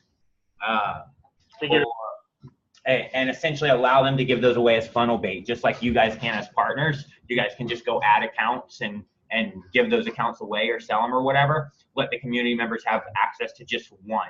Because what that does is it creates, what that does for our offer, for the community offer, is it exponentially increases the value of the offer, right? We can give a value of that. If I say you can give away sticky reviews and you can give away, let's say, even the unlimited account of sticky reviews, all right? And we price that at $47 a month, or we pull a marketing stunt and we price it at $97 a month because we don't care if it sells or not, because it's just an illusion of value. So we price the sticky reviews agency account at $97 a month, and we tell the community members, look, you can give away as many of these accounts as you want. You can sell as many of these accounts as you want and keep the revenue just like partners do. Then we can now say, hey, just that access, just being able to do that to grow your list is worth $1,000 a month. So we just gave a whole bunch of value to the community membership. So now we're going to have a higher conversion of people coming into the community. And then they're going to be, now those community members, they have a lead magnet to promote tier 5 and get more community members because they have something to grow their list. We're providing them something more value than just the software. Now they have something to add to their offers, which is a natural upgrade and a natural incentive for somebody to want to buy more tier 5 software, because when they log into sticky reviews, they're going to see it's powered by tier 5 and they can get back to tier 5 and come buy all our other stuff. So it creates a whole lot more value for the community member to be able to stick with us a lot longer time, because they're going to see, hey, look, I'm able to, how many leads am I getting every month with that, with just by giving away sticky reviews? Okay, I'm getting leads with that. So I'm going to my membership so I can keep giving that away. So it makes the community members stay longer. And then all the community members are doing are actually bringing us in more and more customers. So instead of just having partners out there bringing us customers, we've got affiliates that are bringing us customers, but then they can upgrade to community members. So I just thought it would be a better play to add more value to the community membership and to rapidly get more, because we wouldn't do it with 3 softwares. We would pick one. From my perspective, sticky reviews is the software that applies to the largest market, because with sticky reviews, like if you don't have any type of website or funnel, I mean, then if you don't have any type of website or sales funnel or page on the internet where people can see about you, you probably don't have the money, and you're not in a place in your business where you could buy any software from anybody for the most part, because that's one of the first things businesses do is they put something on the internet where people can go get more information about them. So it seemed like domain leads. If we give domain, we could use domain leads as a lead magnet. But if that's what we're giving away, right? If that's what we're letting the community members give away, who are the customers that they're bringing us? They're bringing us customers that don't have clients. They don't have a proven mechanism to get their own leads, so they need us to get leads for them. All right. So that's the type of new customer that they're bringing us. If we give away sticky reviews, that's relevant to anybody who actually has a website or a funnel, which means those people are probably have some mechanism to get their own leads and make their own money, so they could actually afford to buy any of our stuff. So they're bringing us a higher. I think they bring us a better client. And they're bringing, I think it actually applies to a lot more people. Sticky reviews has a lot wider audience that it applies to. So that would have been my choice. That's what I thought.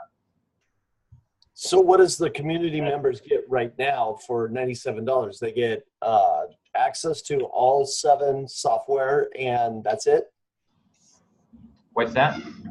What does the community member get right now? Yeah, they just get access to the softwares, access to future softwares, and then access to our super Facebook group. Yeah. So if we give them an incentive along with the $97 a month to be able to make some money to make that back, then it would be more powerful and valuable for them. I think it's kind of a cool idea. Yeah. Well, see, before I started the partnership, I ran a couple promos, and they're still on the internet. I can show them to you. I ran a promo for these. All right. I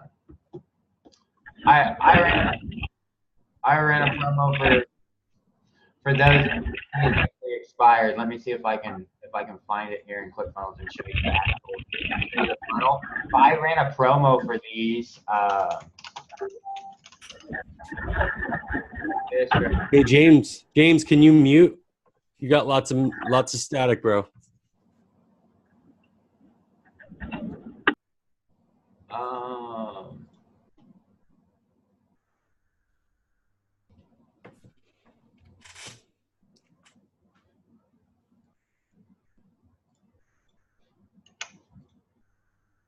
Anyways, I ran this offer right here before I started the partnership, and it's called Free Software Funnel Bait. And essentially all this product was access to our APIs. All right, that's it. Those APIs that you guys use through Zapier to add users into the account, that's all this product sells. It sells access to our APIs where they could get access to sticky reviews or Link Wizard or Invoicing You or Magic Zap or domain leads. And they could use those to actually grow their list.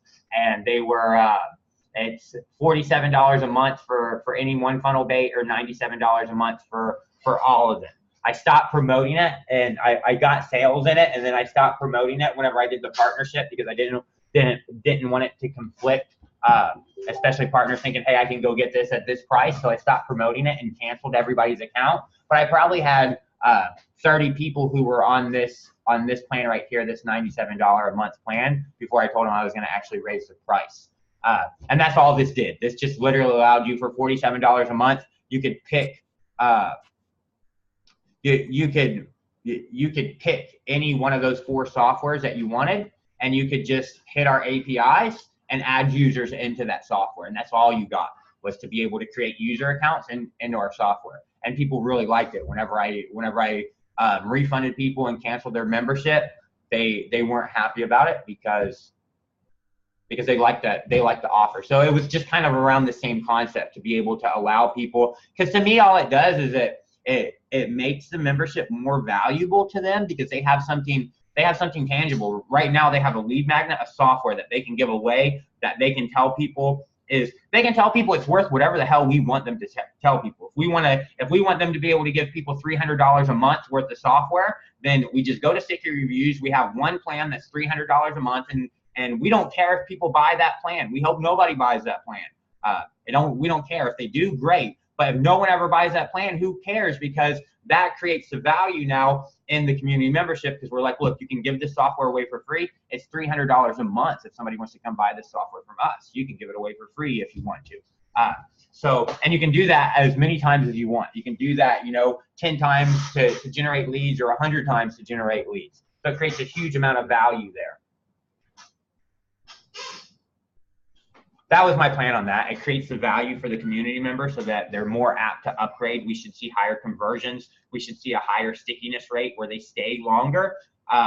And then it brings us ultimately more customers, because they're generating leads by giving us people's email addresses. Like, they're literally generating us leads and paying us to generate leads. So that was my ideal. We're gonna go with it.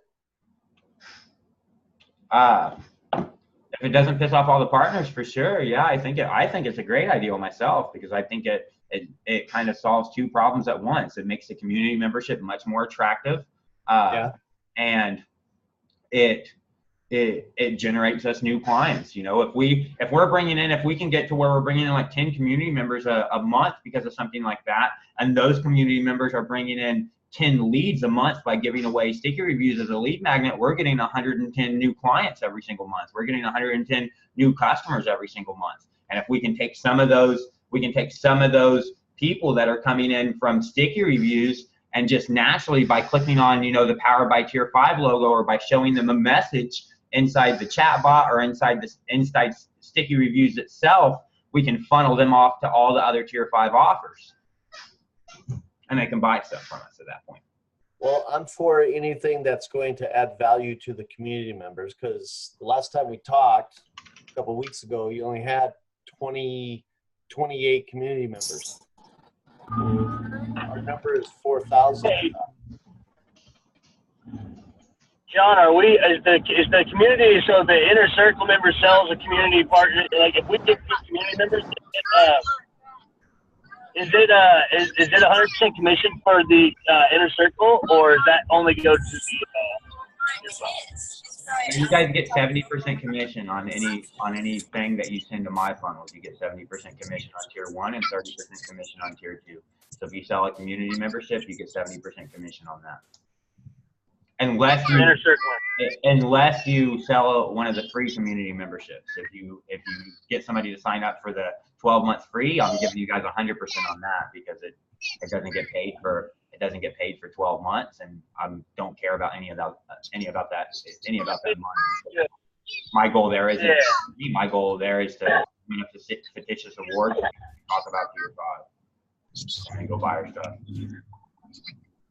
Oh yeah, 70%. Yeah, 70% is great. No, don't get me wrong. I help you there too, but I was just wondering because I know a lot of people that could benefit from the community membership. So yeah, that's an idea that I've been thinking that doesn't conflict me putting out like $1 a day offer. So right now, I'm not trying to really sell the softwares. This is straight for partnerships with schools, dentists, doctors, VAs. Anything I can find that uses this service, I'm using it as partnership to strike deals. 100.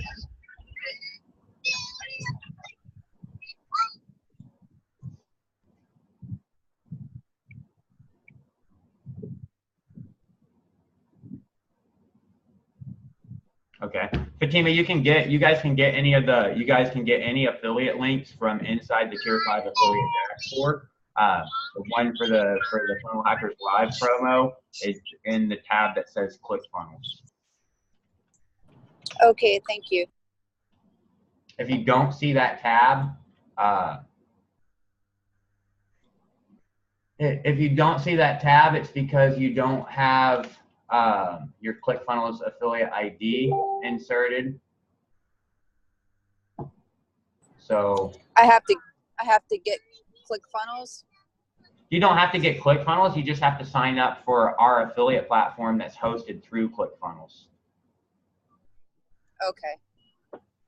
Well, and you can be an affiliate for ClickFunnels without having to pay for ClickFunnels.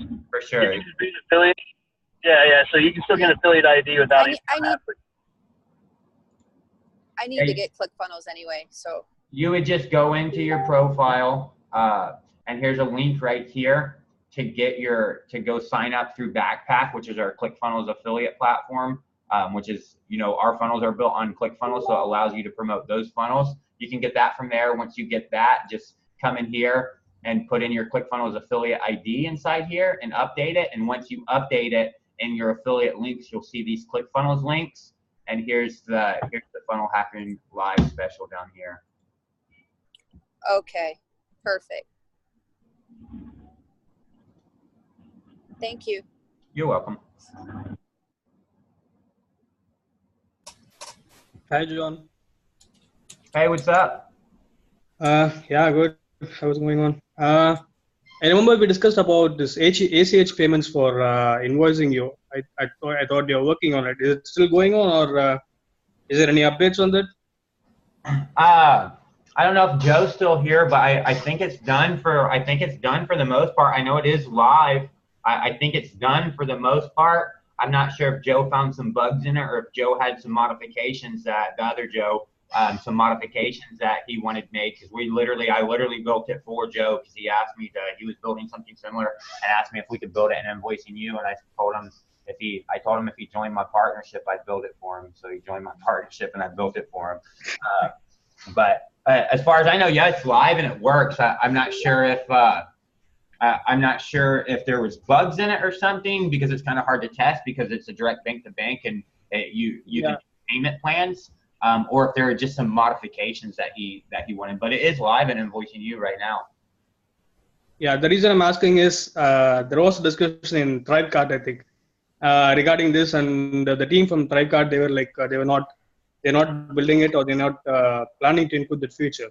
And I checked with all the major shopping cart platforms.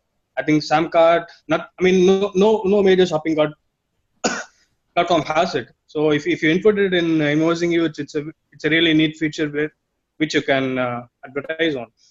Yeah, it's built already. It's built. I know it's been tested a couple times. It's built and released. You can see it in Invoicing You right now. It just, you have to sign up for a Plaid account because Plaid is the third party that does the bank-to-bank authentication.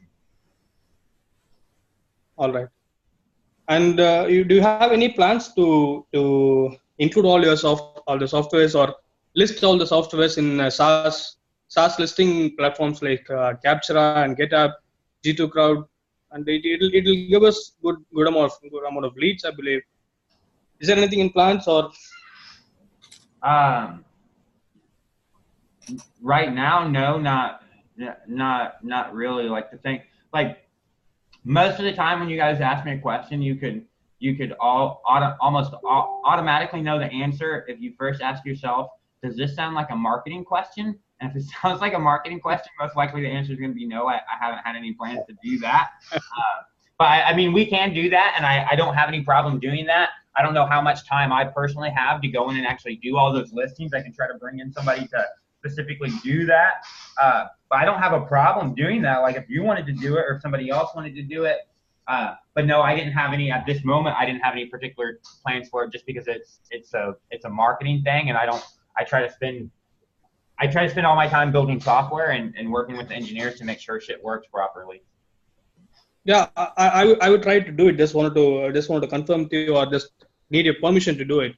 Yeah. And in some cases, there would be a requirement to have email ID in TFI's domain. That's the real problem in that. So is there any common ID I can use? Yeah, I can get that set up for you. But like right now, as far as marketing, the only thing that we actually have planned for marketing is my designer is setting up like a Behance account and a couple accounts on like design boards, like social design boards, and he's going to put all the designs he does for our softwares on those design boards, because they also have our ideal client avatar. A lot of them are freelancers and stuff that could actually benefit from our software. So he's going to make profiles on Behance and all the social sites for designers and start uploading the designs of our software platforms there. All right. And the new name for Text in Bulk, is it going to stay Text in Bulk, or have you decided something on that?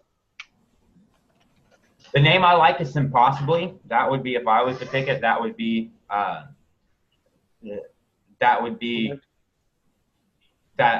my name. So I like that name myself, because it's an arbitrary name the name doesn't mean anything. And I thought we could make I think it makes like like there's several different taglines we could make from it, like impossibly simple communication.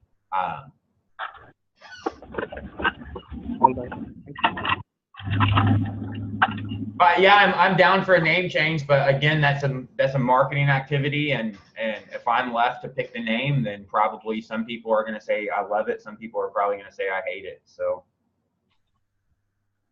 what was the name you said? I didn't even get to hear it. I guess I missed it. Impossibly. For Text in Bulk? Yeah. Oh, I like Text in Bulk much better. It tells me what it does. It doesn't. Just saying, like, it tells you one thing that it does, which makes it seem, to me, I don't really like the name Text in Bulk myself, to be honest, because it seems like a spamming platform. It seems like a platform that you would sign up to spam a bunch of people.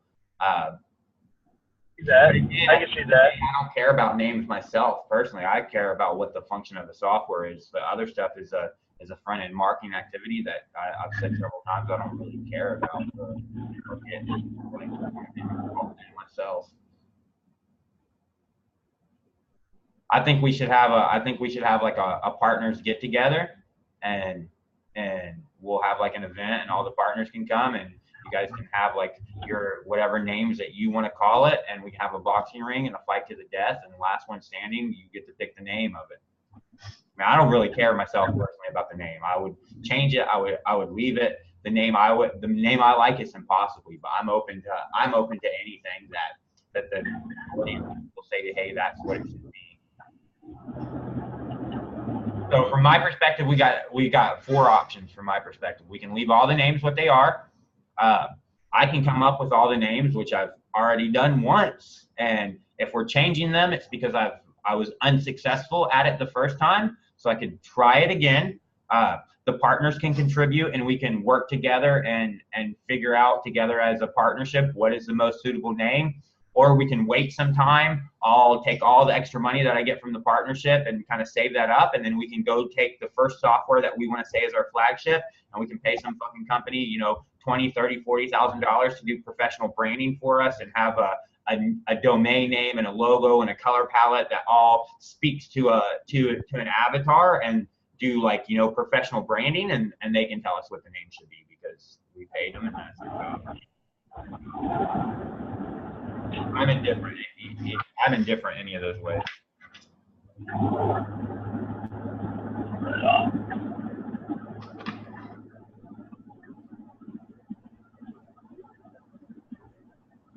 You ask, community members get affiliate commissions mechanism too, in addition to software, right? That's correct. They do get the ability to promote as an affiliate.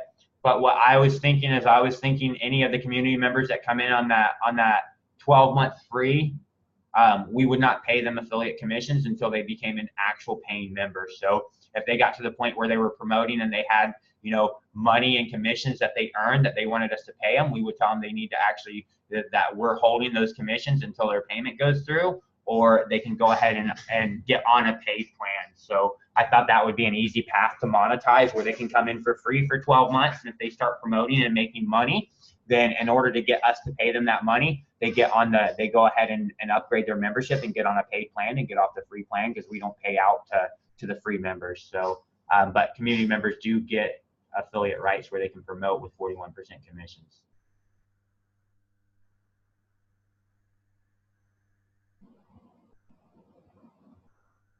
Tom asked, sounds like a great idea to me. Are all the funnels you have available now currently inside the CF affiliate area or somewhere else as well? All my funnels the links are in the affiliate area. And then I've given you a document inside the group in the getting started unit that has all the share funnels there. Pretty much everything I have, you guys have.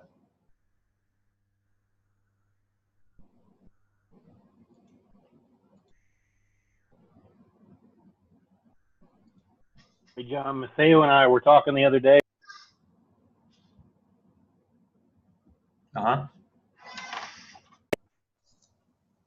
Whoops, I got a phone call at the same time. Can you hear me? Yeah. Okay. Just kind of something to bundle in with probably like RoboContact or text in bulk. But one of the big things on cold email is trying to warm up email addresses and domain names. But just and I was trying to think of a way to do it with autoresponders and all that kind of stuff, just to have it kind of bounce around where I could, and then also go sign up for newsletters and things, just so I have some activity on a new email address. But with everybody out there, you could have that puts all their information into RoboContact and all that kind of stuff. It seems like you could have a checkbox to say, hey, do you need to warm up your email address? And essentially all it does is robotically sends a bunch of emails to all the people that are in that click that checkbox. And then that gets your email, you know, some of it replies back to an email or forwards it to everybody else on some sort of schedule, just so that there's some activity going through on that email address. And you get in the good graces of Google and Yahoo and Microsoft and everybody else, that there's actually activity on that email address, so it looks more legit. And they tend to last a little longer when you start doing cold email and they've actually got activity on them. So it's just kind of an add-on. I don't know how hard that would be to put in, but it would be incredibly helpful. I have a lot of people that I work with that would be helpful. They're always trying to figure out a way to warm up their email address.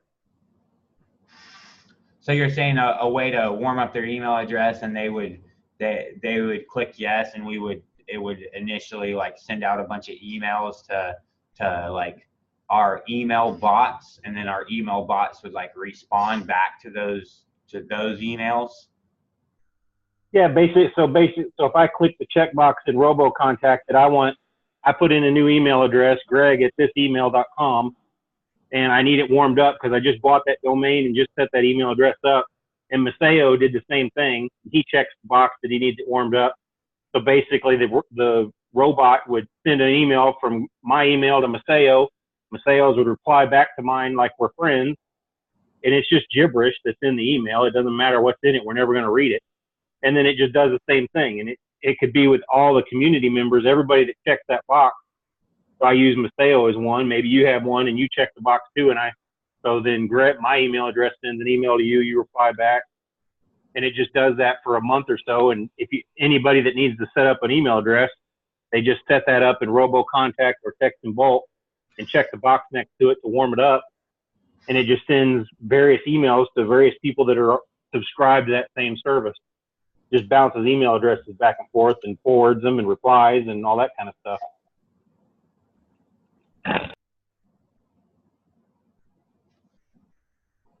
I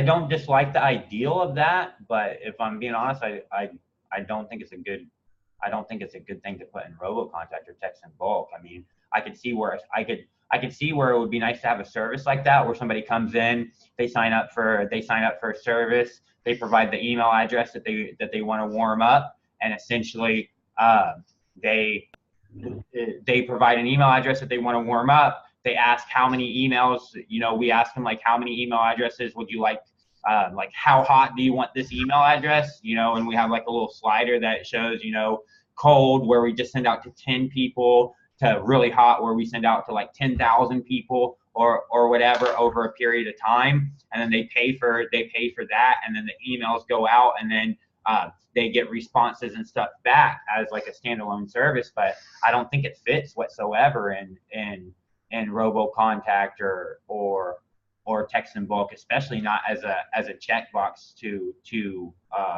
any of the campaigns. So I like the idea of the service, but I don't think it fits logically inside the softwares.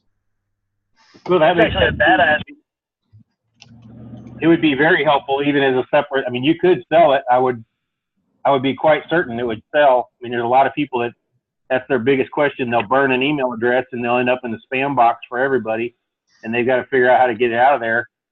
Whereas if they've got if I can give you 10 email addresses with 10 different domains and pay you, and you do the magic of the computer is bounces emails and make them warmed up so that they last longer before I land in the spam box. That's a huge service to cold email. And the only reason I said RoboContact, Text in Bulk is because they tend to. I mean, RoboContact is going to be a cold outreach. I could see honestly where that could be a standalone software service that we build, where somebody comes in, they sign up, and they can warm their email address up as much as they want, without paying us, depending on how many emails that they answer, which means that they would go in and authenticate their email address, and they would be able to get X amount of emails a day. And then our API, because we can listen to Google, and like their API will drop us off the email. So essentially they could give us the email address that they want to warm up, and they can connect their email addresses, and then we could send out emails, and then the app could just automatically respond back to them all automatically without them having to actually do anything. So as a service, I think it could work, and I think it would be a pretty cool software, and I don't think that there is any software like that I know of, but I don't necessarily think it would fit inside Text in Bulk or RoboContact as a checkbox or a feature inside those softwares. You wouldn't want it in there anyways, man. That's something that you can stack on top of it. That's a value stack right there. Like, hey, if you love RoboContact, like these softwares should definitely complement each other. I think that's actually a brilliant idea, because I've given access to some pretty high level dudes to RoboContact, and they said, nah, not even gonna mess with it, because they've seen too many softwares that are like that. There's it's just like. But warming up emails is a big thing, and if you could warm up emails, RoboContact would be a very valuable asset. But I mean, RoboContact is amazing, but dude, like you said, 90% of everything that goes through it is not worth it. You know what I mean? And I've done a few tests, but it's just other softwares that are like that. That's just how they went down, right? So I think that warming up the emails is actually like probably like that could be the staple idea. Like that could be that software that you take to market first. Well, RoboContact is a really amazing software. It's how I built this. It's one of the pillars of how I actually built this company and how I got clients. And it works really great if you're not an idiot. So if your philosophy is you need to warm up an email address because you're going to send a whole bunch of emails. And if your philosophy to getting new clients is, okay, I need to send out 1,000 or 10,000 or 500 emails a day, I'm just going to say you're done. That's not going to work for you. It's like, if you're sending out 500 emails a day and you're not getting 100 or 200 or 300 responses back, you're having some really, you're not doing it right. And no matter how warm you get your email and no matter how much more emails that you send out, you're not going to see any real fucking good results because the problem. That's not what I meant by. I'm not saying it's not amazing. That's not what I meant by. I'm just saying that the tactic of doing it. It's like the same thing of cold call prospecting or like robo calling. That's what I meant by. I didn't mean anything like it's not an amazing software. It is an amazing software. I wouldn't cut on the software ever. I just meant that, James. I didn't take offense. I'm not offended. Even sure, if you say all the software sucks, I won't get offended because I built my company on it and I know how to use it. But I'm really not trying to dust my tracks. I was just saying, just that kind of outreach is it's like, it doesn't matter if it works or not. It's the stigma that comes with it. However, warming up some emails is amazing. For sure. But at the same time, you got to understand it is for who though. For who are the customers that are getting value from this? Who is the customer that's going to get a value from warming up their email address? Someone who isn't in revenue right now, someone who's in pre-revenue. It's somebody who's not established, who doesn't have any list, and they probably don't have any real money anyways, and they just started today or they just started a week ago, and that's why they need all these services. But I do like it. I do like it as an ideal for a service. I just have to pee real quick though.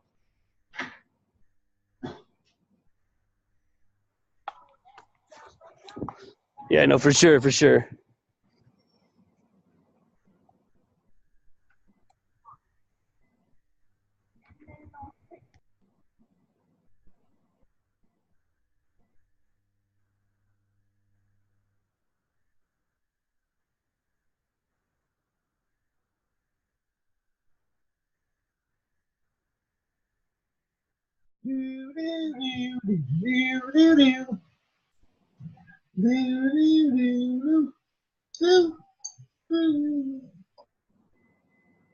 Little pitchy dog.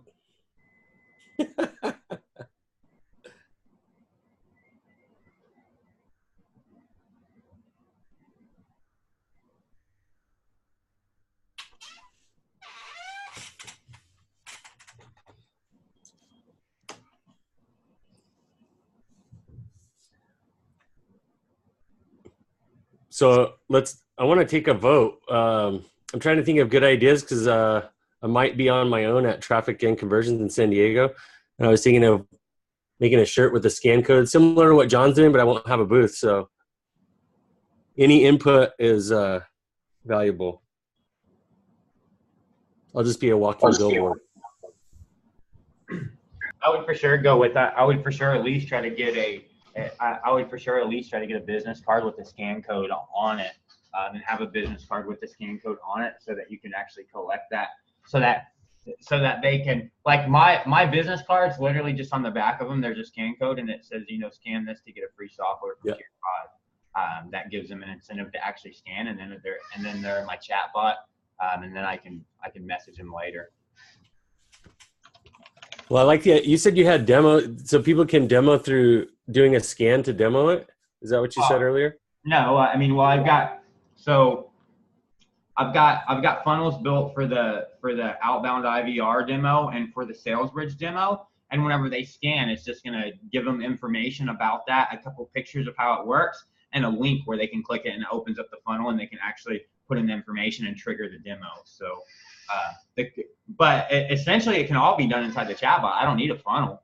I can just literally, they can scan it, and when they get in the chatbot, I could ask them for their phone number, and then trigger the outbound IVR. I could ask them for their phone number and for their agent's phone number and trigger the sales bridge. I could ask them for their phone number and then trigger the ringless voicemail. So they wouldn't necessarily even have to go to my funnel to do it. I could do it all inside the chatbot if I wanted to, for sure. So I should put the demo with a big scan code on the back of my shirt. The scan codes, Lance, the scan codes operate really, in the messenger. Well, yeah. So the scan codes just essentially come in, and inside Messenger, you can have, like, for example, this is the place where they're really, really simple. All right. Let me just open this up and I'll show you exactly how they work. It's really easy. So this is the scan code for Funnel Hacking Live right here.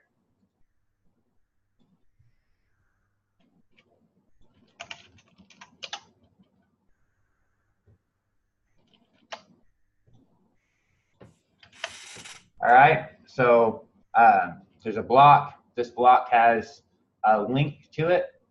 All right, this link has a reference thing right here, and then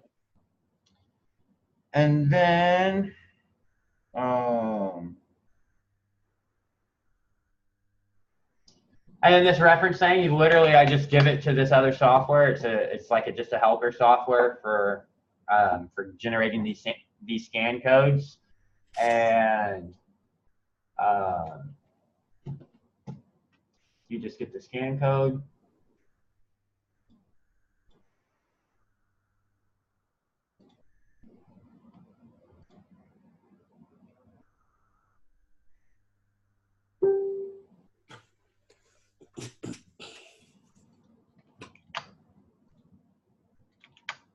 Put in this ref right here, which I can go in and literally make another one of these, like About John, and I can just create a link right here, and then just put in this About John ref.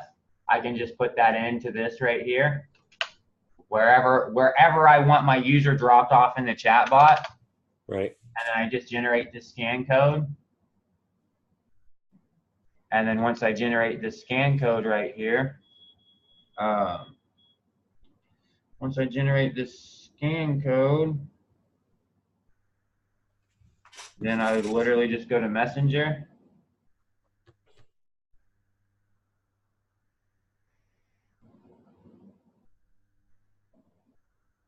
And go to Contacts and then scan this code right here.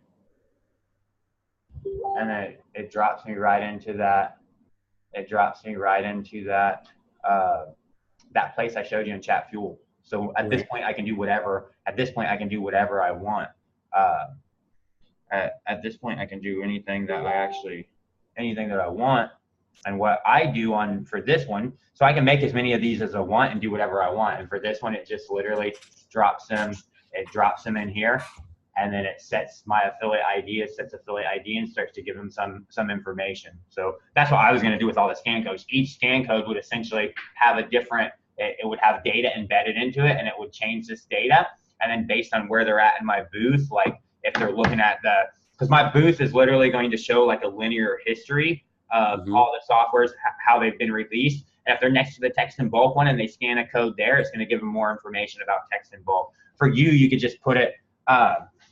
You could just put it on the on your card, and then just do whatever you want, and do whatever you want in this message thing. Deliver whatever message you want.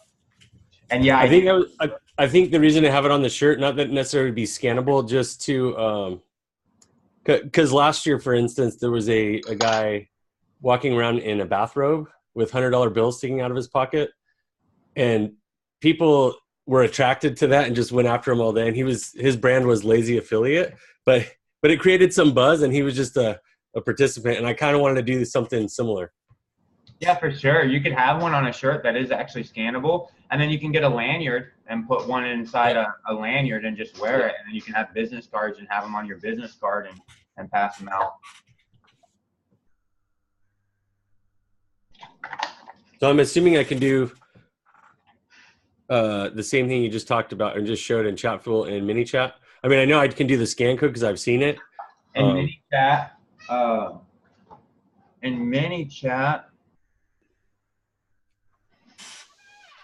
MiniChat, it's actually a built-in growth tool in MiniChat. In MiniChat, you would just go to growth tools, and then you would create a new growth tool, and then you just create this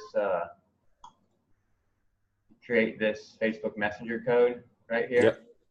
And then you would just literally attach whatever flow that you want to it. So if you want a different flow to it, you just attach a different flow to it, and then you go into your actual flow and change your flow up. But in MiniChat, it's a growth tool. Chatfuel doesn't have a growth tool like that, so I don't know why they don't fucking build one in.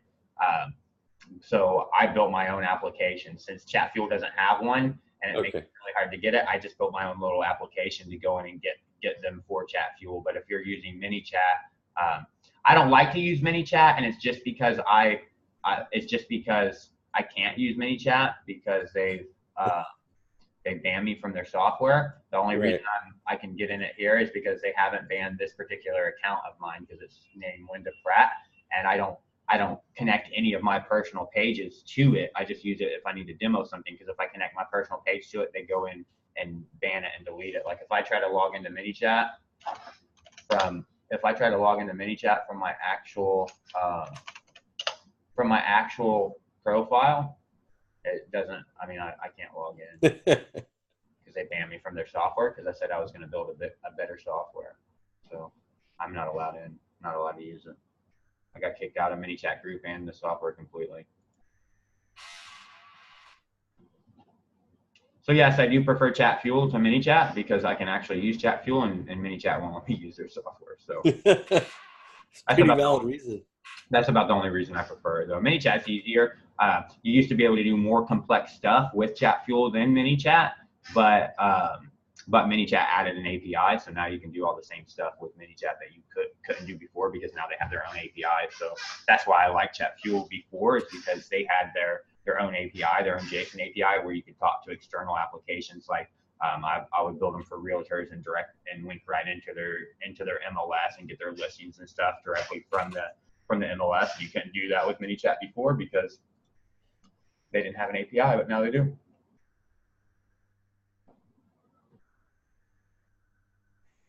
So for sure, I would definitely have a scan code while you're there. But other than that, Lance, I can't give anybody marketing advice. So, and I would not. Right. Taking my marketing advice whatsoever. So.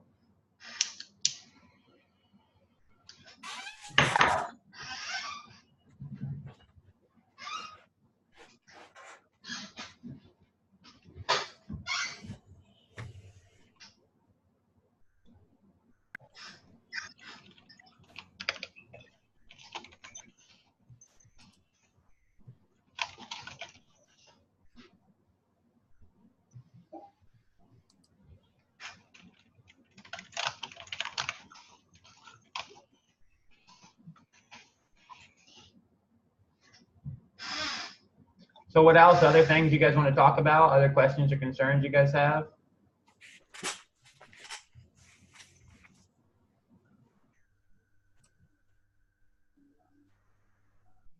So the idea right now too, it's not going to hurt nobody or anything, is to go in there on the $1,000 12-month free software and sign up for it. That would be great to promote it. If you guys promote it, I would love it myself. Like I said, because for me, it's just a marketing thing. I mean, it's like if you think like what I was thinking, because here was kind of my plan. Like, Lance, you're going to this other event. If we can get this to actually work and it plans out, we could go for the last 6 months of the year, like from June till December. We could literally go and take a couple partners with us, those of us who could actually afford it, and we could literally go from event to event and run the same type of thing, and each, like 5 people from tier 5, 6 tier 5 partners all of us get a 2 Comma Club award at next Funnel Hacking Live, all presented to an individual partner with the company name Tier 5. And we could literally go in and show, you know, at that event, Tier 5 walked away with right now the record is 5. One company has 5 2CC awards. So if it worked for one event, then literally digital marketer, you said there's just as many people there. There's 5,000 or 6,000 people there. We could run that same, we could find different big events like that across the states, and we could just go to everyone, run the exact same offer on a brand new funnel, and we go back to Funnel Hackers Live next year with a new set of customers. And instead of having a free offer, we have a paid offer. Why? Because we're fucking receiving 6, you know, 2, 3, 4 Funnel Hackers 2 Comma Club awards at that event. So the legitimacy that will buy in the course of a year, like the money we would save on having to do, like what that will do for us marketing wise, we would have to pay $2-3 million to get that much marketing. And we are paying that many $1 million, but it's not costing us anything because we just giving away software who hopefully, like I said, a lot of people have said a lot of stupid shit about how dumb the offer is, but I got that ideal. Where I got that ideal from is Behind the Cloud, which is literally the play-by-play step book that the founder and CEO of Salesforce.com, the biggest SaaS company in the fucking world, published. That was when no one knew who Salesforce was. That's what they did. They gave away their software for free for a year. They helped their clients. They helped their clients be successful. And then they would just get reviews from those clients. They would invite them to events that they did. And those free clients would sell to everybody else for them. They would do all their marketing. And that's how they blew up so big. I mean, that was literally their approach. Literally, it's like chapter 5 of Behind the Cloud. And he tells you step by step, this is what we did. We gave away our software for a year for free. We targeted these people, we gave it away for free. We helped them. We didn't have this mentality like, oh, they're free users, fuck them. We took the time to care about them. We took the time to help them. We took the time to get them successful. They became our biggest brand ambassadors ever. They did more marketing for us that way than we would have spent if we would have spent $10 million, and it didn't really cost us anything but opportune cost. That's where I got the ideal from. It's not like I'm, trust me when I tell you guys, I'm not some marketing genius. It's not like I just came up with this ideal. Literally the founder and CEO of the biggest SaaS company in the world, this was in his step-by-step playbook on how they took Salesforce.com from a company that nobody knew anything about to who they are today.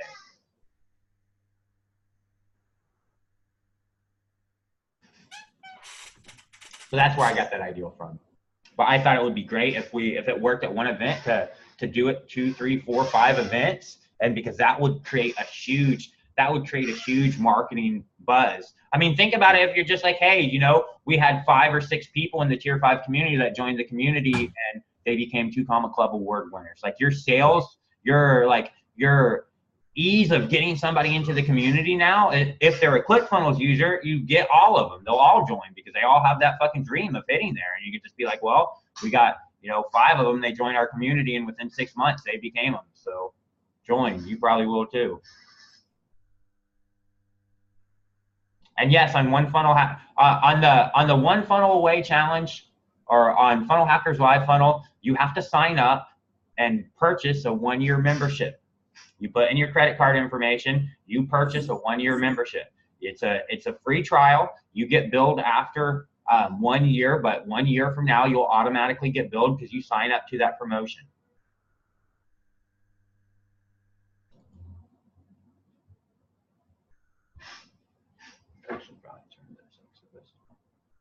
And right now, I don't have a limit of when it's active till.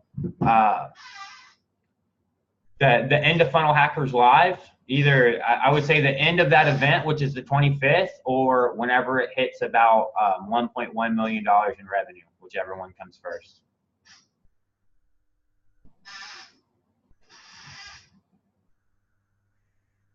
Hey, John, do you know whether when someone signs up for the $1,000 promotion, which they're going to pay in a year, does that go against their credit limit starting day one? Can you say that again? Yeah, so let's assume someone has a credit card that's got $2,000 available on it, right? Mhm. And today they go in and make that commitment. They go in and say, okay, I'm going to buy this thing. So it's registered on their account via Stripe. It's on their card, although it's post-dated 365 days out. But No. does that count against their available credit limit? No, there's no pre-auth that's done by their ClickFunnels. Doesn't do any type of pre-auth. Even if they did, it's only for, you can only pre-authorize a card for 14 days. You can't put a 365-day pre-authorization on. So they don't get pre-auth at all. There is no pre-authorization that happens.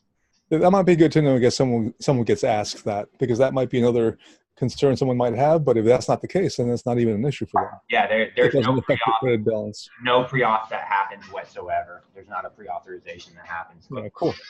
I wish they did sometimes, but they don't. So all they have to do is remember in 364 days, cancel it. That's right. But if you think about it, like, I know a lot of people have this stigma for free users and they think everybody in the world is a fucking tire kicker.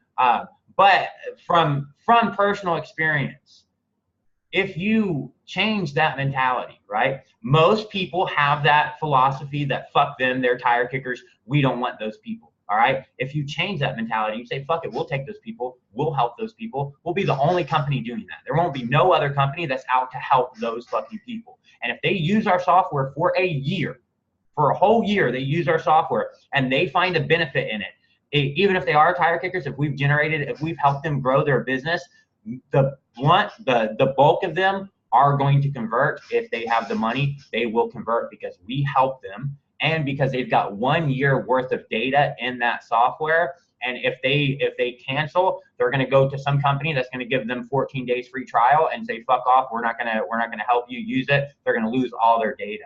So I believe my mentality is if we actually take the approach and we just assume, like, what I'm telling my customer service people to do and what I'm telling my engineers that handle the support chat to do and what I tell my wife to do is just pretend they gave us money. You just pretend them motherfuckers paid us $1,000 and you treat them just like they paid us $1,000. And I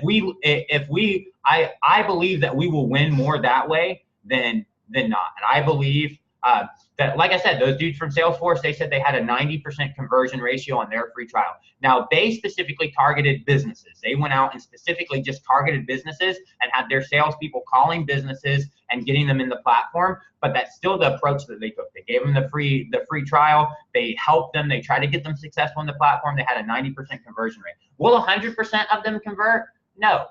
Hell no. I mean, even people who fucking sign up, their payments fails and stuff.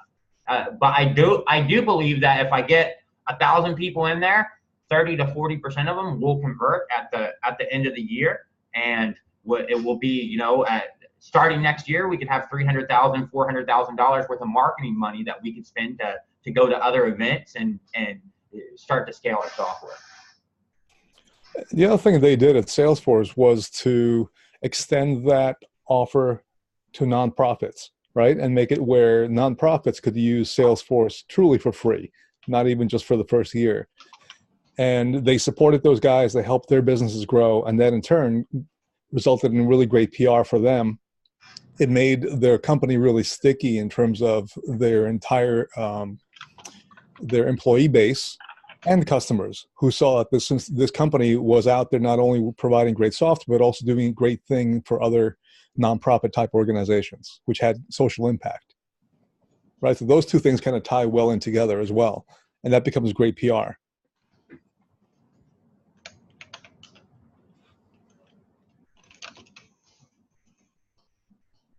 I agree, and I think there's value. I think there's a lot of value in the free offers. Like I said, at the end of the day,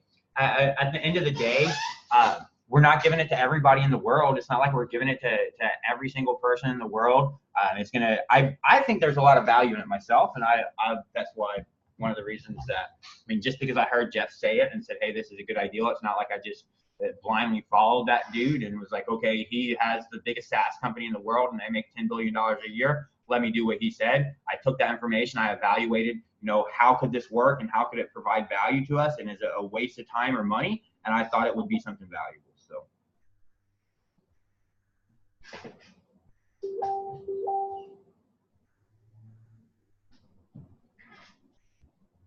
Well, the stick rate would be good too, not only for business owners, but for if it's just affiliates. If they're making money, obviously they're going to stay. For sure. So having those funnel baits as community members, especially running this offer, I think is a great idea because it helps affiliates. For sure. And it's not an offer that lasts forever. I mean, it's not something that's going to be out there forever. Trust me, I don't want every user in our software to be free. Obviously, I want them to pay for stuff. But at the same time, I want to do what it takes to actually.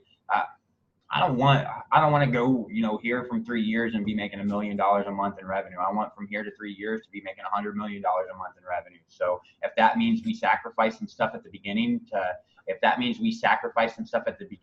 and instead of having a linear growth function, we have a logarithmic growth function. I prefer the latter because if you fucking know anything about math, the logarithms always beat the fucking linear equations, and they scale. There is a vertex, there's an intersect between a linear function and a logarithm, and if you look at that intersect, once you hit that intersect, whenever you compare the growth over time between the two, you would be stupid to prefer a linear function every single time. If you preferred the linear, you would look like a smart person to prefer a linear function until the intersect, because until the intersect, the logarithm doesn't perform very well. But after that fucking intersect, the logarithm goes off the charts exponentially. So, and that's the types of things that I think this will do is to be able to provide that type of growth and provide that type, like I said, the marketing, I mean, the buzz that it could create in general, just in goodwill marketing from people. No one, I don't think anybody outside of those Salesforce guys, like 10 years ago, I don't think any other company's ever given a 12-month free trial and have been that confident. Everybody says, we're so confident we'll give you 7 days free. Well, we're so confident we'll give you, 30 days free. So, and it really doesn't.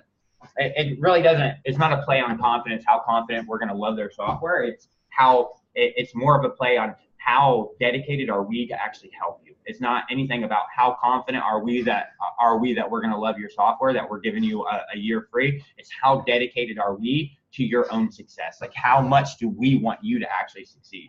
And it's like I said, it's not for everybody. It's just for enough people to get some awards and generate marketing buzz for everybody else to buy the stuff. At least that was my plan anyways, so. But again, I'm not a marketer guy. Just an engineer.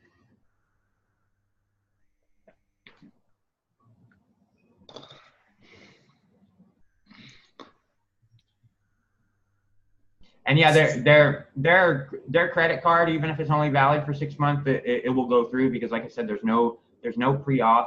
And the awesome thing with Stripe SB is Stripe has a new feature where if you lose your card, because they're integrated with your bank now, if you lose your card and you even get issued a new credit card number and like get a replacement card, Stripe automatically updates it in Stripe. If your card expires when they issue a new one, Stripe automatically updates everything in their platform. So if their card expires, once you get issued a new card with the new expiration, Stripe just automatically updates it in the back end.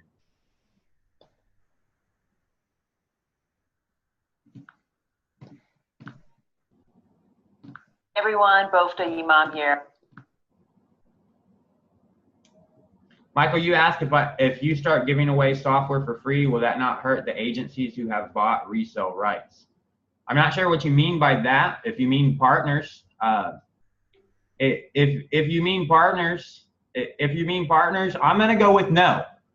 And if you want to know why I'm going to go with no, is because if you go to the partner page, the same partner page you guys all signed up for, which regardless of whether you guys think is right, if you go check the partnership, if you go check Stripe, I got $300 in the game, and I'm an Inner Circle partner myself, and I pay myself $300 a month. And if you go check the partner page, it says every partner has the right to give the software away for free or sell it. So I don't think if I give it away for free, it's going to be any different than you guys giving it away for free. You guys all have that right, so I don't think it hurts anybody myself. No, can you hear me? Yeah. Yeah, no, I'm starting because not too long ago, I think you said that you're going to create a new agency model. Did you not? I was thinking about it, yes, but I haven't. That's what I was talking about. I haven't done that. I haven't done that. I was thinking about it, yes. But no, I haven't done that. But okay, if it's not implemented, then it would hurt.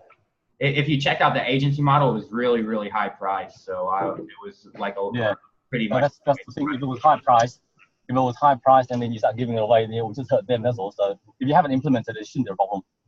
Yeah, I don't think it would. I don't think it would hurt that at all. But at the same time, like I said, I mean,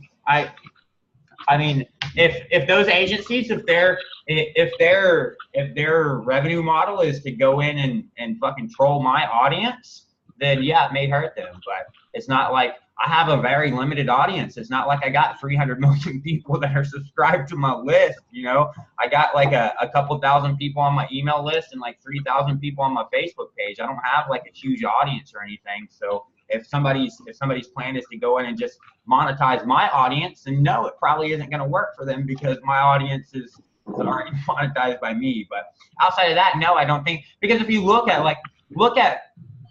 all the, I don't know how many actual business owners that you know and you hang out with that have brick and mortar businesses, right? But those people that actually have brick and mortar businesses, our avatars, our clients, they're not in a whole bunch of Facebook groups. They're not in the internet marketing. Yeah. They're not, all over seeing where these offers are posted. Who is seeing these all over the internet? Mostly people in ClickFunnels groups, mostly internet marketers, digital marketers, but you're not hitting a whole bunch of real legitimate brick and mortar businesses. Why? Because those people are not on Facebook a lot. They're fucking running their business. Yeah. Now, the thing is, I'm just thinking like a second order of the consequences, right? If you've gone down the agency path, right, and if you haven't been implemented, then look, the people who are going to pay for your subscription or the resale rights, they're buying that so that they can go out and sell this, right, under their brand. Now, if their customers later on find out they can get this for free, right, then obviously it's going to hurt them, right? So that's what I don't want to encounter. That's all. Right, but Michael, with that agency brand, the ideal of that agency brand is it would be white labeled. Like they wouldn't. The two softwares would be different, right? It would be the same software, but they would have different names and different brands. Yeah, there would be no easy way for someone to understand that sticky reviews that's branded as abc.com for agency abc.com is the same thing as sticky reviews.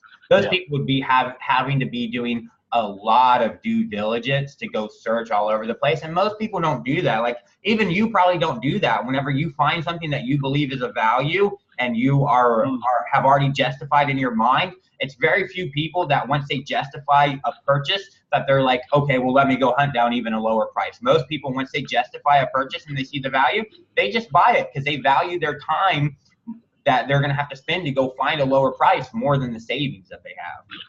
Especially traditional business owners. Trust me, most business owners, they ain't out there just scouring around all over the place looking for the lowest prices on stuff because they value their No, that wouldn't be.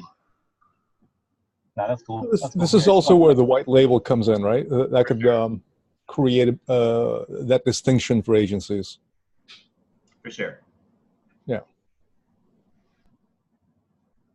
But we probably won't actually do the agency model at all, Michael. That probably won't ever come. It was just one of those stupid ideals I had in my head that I like to post all my ideals on social media. That way, if I actually do it and I make $1 billion from it, I can go back one day on a memory in Facebook and share it and validate the fact that like I just post every crazy shit that goes in my brain on Facebook. So we probably won't actually ever do that agency model, I don't think.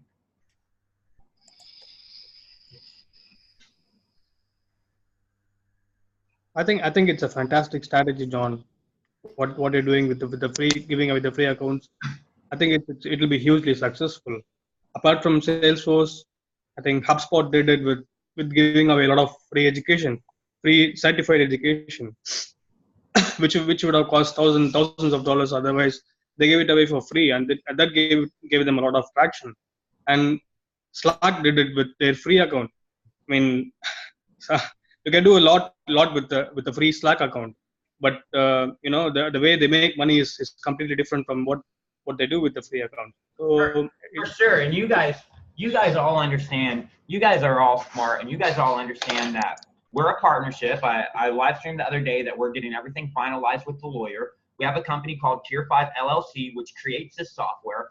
we have another legal entity, another company called Tier 5 LP that owns the revenue that's generated by the software created by Tier 5 LLC. And there's nothing stopping us from the partnership to tell Tier 5 LLC, when you create this new software, don't make that a Tier 5 LLC software. Just make that a abc.com software. That way the community members don't actually get access to it. We wouldn't actually have to give access to them. It's a software completely proprietary, owned by the limited actual partnership. So even if you give everything away for free, you can always still find in business a revenue model. There's always an out for us. So I don't see it as a hurtful thing myself, especially. I mean, if we had one single software, if we had only one single software and we were only ever going to create one single software, and that is the one thing that we were going to rely on to make us all money, then yeah, it's a stupid ass ideal to give it away for free. But if we have other stuff that we also plan and intend on selling to make money, then there's nothing wrong with giving away stuff for free to get people in the door. Now, are we gonna get some people who aren't gonna buy our stuff? Yeah, sure. But we also gonna get some people who are gonna buy our stuff, and on the aggregate, it's gonna be cheaper to get the buyers that way than it is if we just go traditional advertising. It's always gonna be cheaper to find them that way. We'll have to weed through the people who won't buy the stuff, and that will be really easy to weed through. We'll send everybody an email. The people who ain't gonna buy, they're not gonna buy, and the people who are gonna buy, they're gonna buy. I agree. Yeah, I think as long as everyone on the team understands that this specific campaign is not a revenue play at all. It's not revenue, so it's not a question of how much we're going to make. Are they going to stick it a year later? What if they don't sign up again? That's not relevant. That's just like icing on a cake. If they do, that's great. This primarily has to do with audience, right? With audience and with lowering cost of acquisition going forward, creating a lot of goodwill in the community, getting the brand out there. That's pretty much what it's all about. The other thing we talked about last time, which dovetails into this, I'm not sure how many folks have this maybe really clear in terms of a picture in their heads. When we give out the software, no matter what software it is, paid or not paid, we own a piece of real estate on everyone's desktop at that point, because they're all going to have to log in through some screen, right? Everyone has to log in somewhere to access their tool. If the tools that we provide people are of daily necessity, I need to email, I need to text, I need to check on stuff, I'm daily logging into someplace, from that point forward, we essentially have the capability of putting a message in front of that audience at any time we like. We meaning Tier 5, right? And if we build in intelligent tracking into all of our softwares, that means that 20 days later after using the software, we would know that out of the 20 options on the menu, you've only used 3, or you used 4, or 75% of your focus has been on the IVR versus the SMS, which means when you log in, we can start giving you intelligent prompts. Hey, by the way, I see you're using a lot of SMS. In case you didn't know, the IVR can do this for you. You understand? So you can do a lot of kind of intelligent prompting based on how they're using the application, and leverage that to show them that there are other tools that maybe they have not bought yet that will help them do even more of what they seem to be trying to do. Does that make sense? That's so brilliant. That's truly brilliant. So it's a couple pieces to this. It's the intelligent tracking, and then being able to measure that against what else are they not leveraging inside the application so they can get even further, become a stronger advocate for it, and leverage that intelligence to point them towards our other tools, which will allow them to achieve the similar kind of results they're looking for, but at a better scale. So by doing that, we no longer have to pay anyone else on the outside for advertising. We don't have to publish something outside hoping someone may trip over our ad. We would have a captive audience because they must log in every single day. Yeah, and the amount of data it gets accumulated over a period of 1 year, particularly in the case of RoboContact. When someone uses RoboContact for a period of 1 year, for example, an agency or an individual entrepreneur, if he gets using a RoboContact for a year and it accumulates the amount of email addresses, I don't think anyone will ever leave for after using it. Look at it this way, though. You're using it for a year, even using it for a month. Not only will we know what aspects of the tool you've used, we could know internally, again, AI, accumulating data, what you've been searching for. You've been searching for a specific niche, a specific industry, a specific city, a specific something. We wouldn't have all that rich content, right? We essentially, if we mine data properly, we can combine what Amazon does and Facebook does in terms of data acquisition of user interactions and habits and profiles, and that becomes our currency. That becomes what allows us not just to put another piece of software in front of someone, but really speak in terms of solutions. Sure. Because now we know what you're looking for. You seem to be looking for lawyers of a certain kind, of a certain size, et cetera, et cetera. And that allows us, if we want, to bring in ancillary partners who may offer supplementary services or products that can help that person achieve a better result. It just opens our world up considerably if we leverage our tools, not just as a revenue stream initially, but also as a way to capture all that rich data and turn that into a true data mining opportunity, which can then help us serve the clients better. Even that rich data can come in the form of just them asking tech support for help and coming up with automated knowledge bases so that as new paying clients come in, every pain point that they have, every question that they have is on-demand service, and our customer service scales with our users because we're not physically providing it, because we sourced all the tire kickers are most likely not going to be super smart people anyways, so they're going to be asking questions about everything, and that's going to build up a knowledge base where when the paying customers come in, as soon as they ask a question, we got instant customer support because our chatbots do it. And then if we launch a chatbot platform and we launch a funnel platform, trust me, if we give these guys a chatbot platform and we let them for 6 months use a chatbot platform and it comes time to renew, they're fucking paying. If they have any subscribers whatsoever, they're going to renew, because if not, they don't have access to those people anymore whatsoever. Yeah. Those people will renew for sure.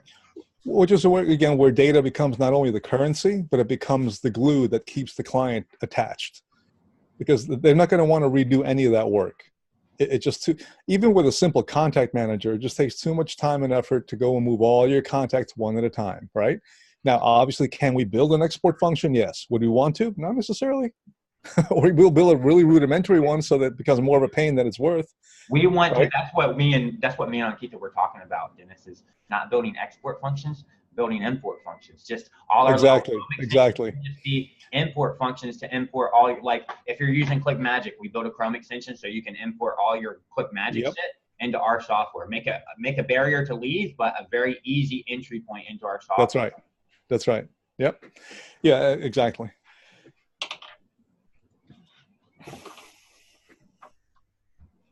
So I think if you combine both of those, right?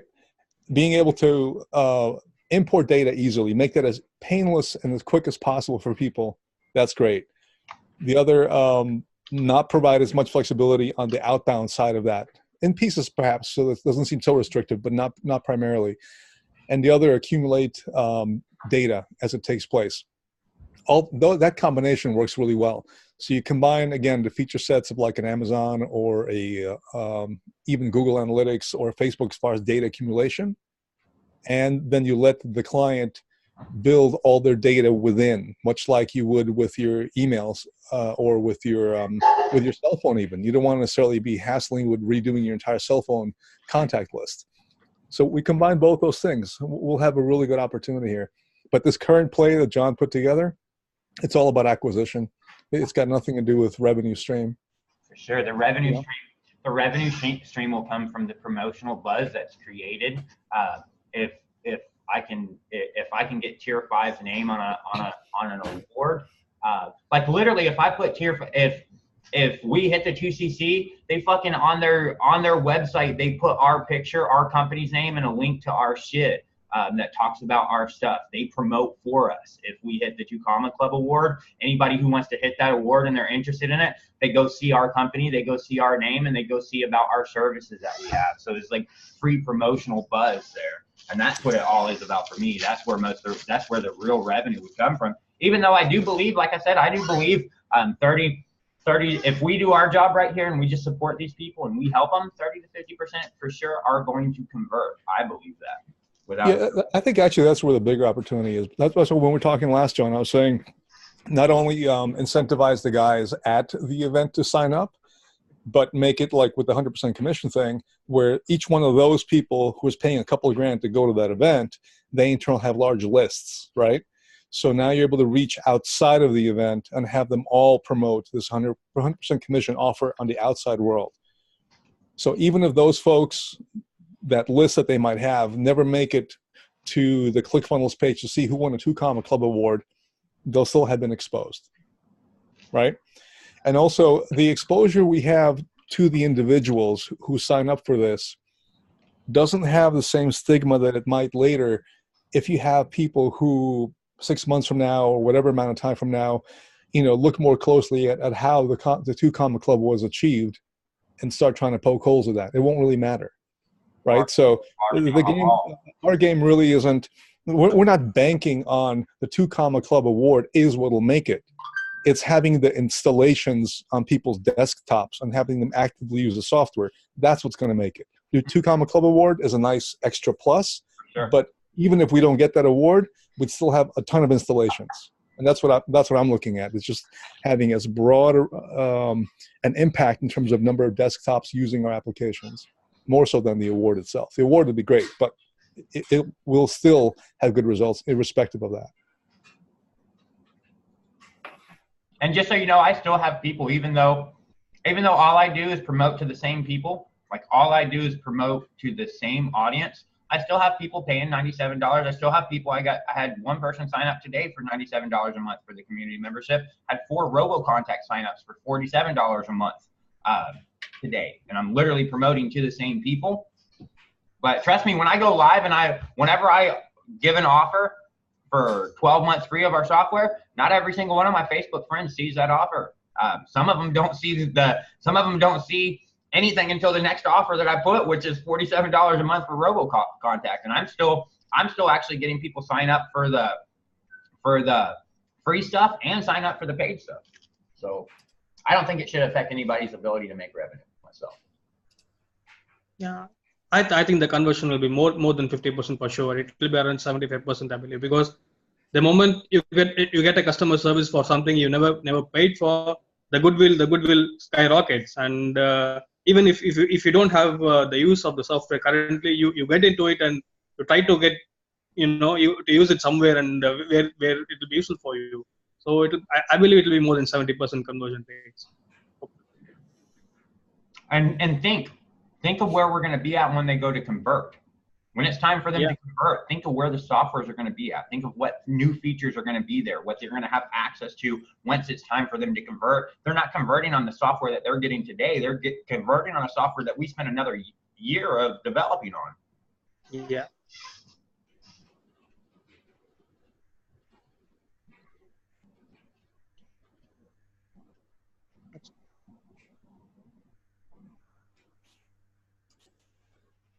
So what else? Any other things? Any other questions, concerns, things you want to talk about?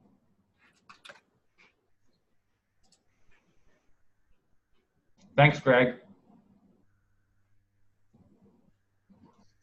See, this is how good of an offer it is. Greg already has access to everything, and he signed up for it because it's such a good offer. He also signed up for it.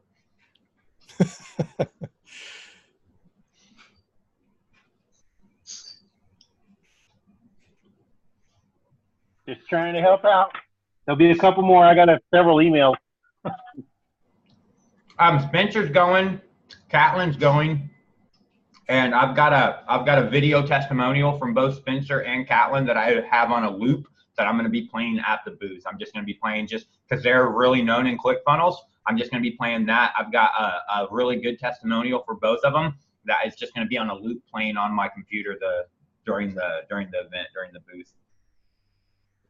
I'll probably send it to everybody who scans a code. If they scan a code, I'll probably send them Spencer and Catlin's review because they'll know those people because they're like ClickFunnels people.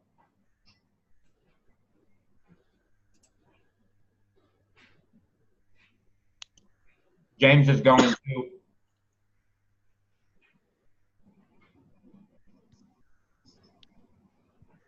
Oh no, I didn't hear what you said. Did you say my name? For sure. Oh, what'd you say? For sure. Greg, don't buy under the same name over and over and over again, though.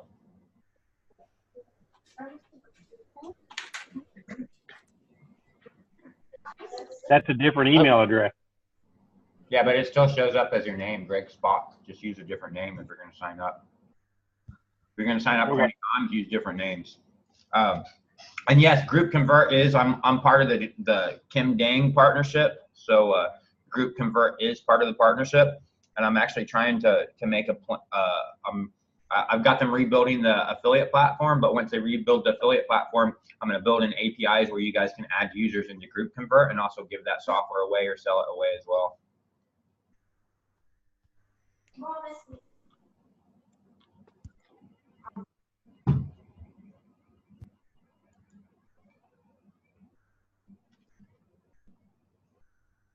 But yeah, I'm one of her partners, Tom. So I just throw it in as another bonus as part of the community and part of the partnership. I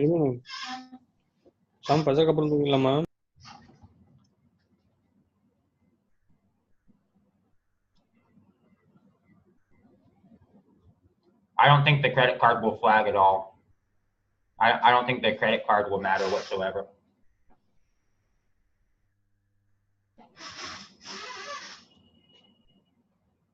Nikos, there is no login information for Group Convert. You just download the extension and then put in your email address and it works.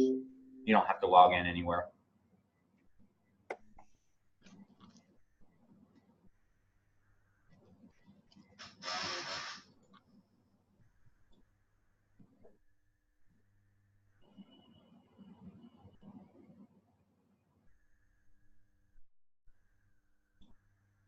What else though? Other questions, concerns you guys have?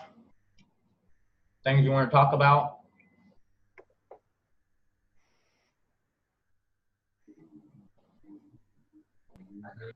Are you going to bring George to Funnel Hacking Live in a carrying case and say it's a dog? No, I'm putting them up my butt and taking them. No, I'm not bringing a monkey. I'm not putting a monkey in a plane with me traveling 2,000 miles. I mean, it was worth I figured you could like bring a carry on and be like, oh, cute. Can we see your dog? Be like, no, he's sleeping. I've got him through an x-ray before. I take him to 5-star hotels with me sometimes. That's badass. They x-ray you and stuff. They put you through like the security stuff. But no, he's not coming with me, James. I'm not even bringing my wife, man. Are you not? Oh.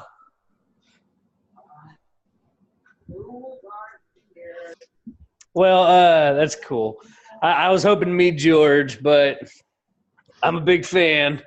I'm gonna have to come to India when you once you get all this cool stuff going, this new software utopia. And yeah, I've seen Outbreak. It was a great movie. Wait, what'd you say? Me's asking if we saw Outbreak. Who is Me? I don't know who Me is. Is it me? Outbreak, yeah. Dustin Hoffman. You know, sometimes I wonder.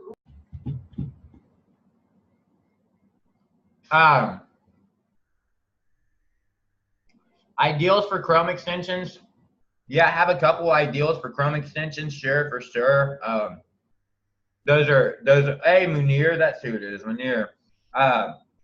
But for sure, I'm down to build it. I've just had everybody tied up. I'm hoping on Tuesday, like if you guys notice, we just did the domain leads design update. Almost done with Magic's app design update and it having proper plans and structures and not being on ClickFunnels anymore. So that's almost done. And then other than that, like I said, I've got 4 people rebuilding the affiliate platform. And then everybody else is pretty much working on this relaunch of Text in Bulk, which I'm hoping is going to come out the door. It was supposed to go out yesterday, but they couldn't, so we didn't do it today. And according to them, it's all ready to go, and they're going to launch it Monday. They're going to take the site down in maintenance mode for like 2 hours, 3 hours. First thing Monday, like around probably 1 p.m., 2 p.m. our time here. And then whenever you guys wake up on Monday, it should be that it doesn't have the new design. It just has the global capabilities and a bunch of bug fixes and some cleanup stuff on it and a whole bunch of performance speed issues taken care of.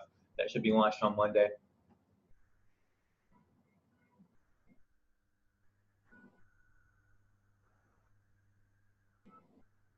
So no, haven't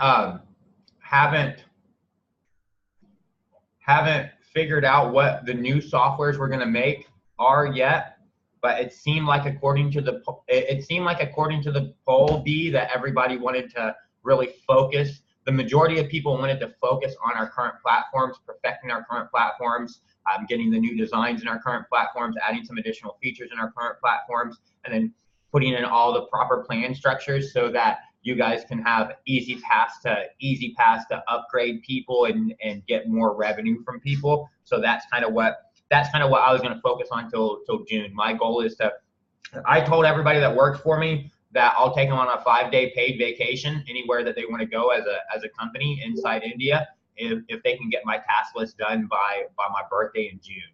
And that would be having all the softwares redesigned, implemented, having a barrage of new features, having all the plans working, and the entire sales process moved off of ClickFunnels onto our own platform so that all the upgrades and stuff can happen seamlessly. And then a plan structure to be able to easily offer white labeled versions of our software.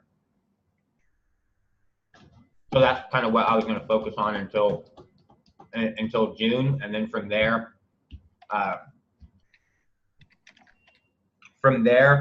I told you about the other software that we're about to start working on, probably mid-February, just to help our own internal problems for customer service, to help customer service, which is Inboxified.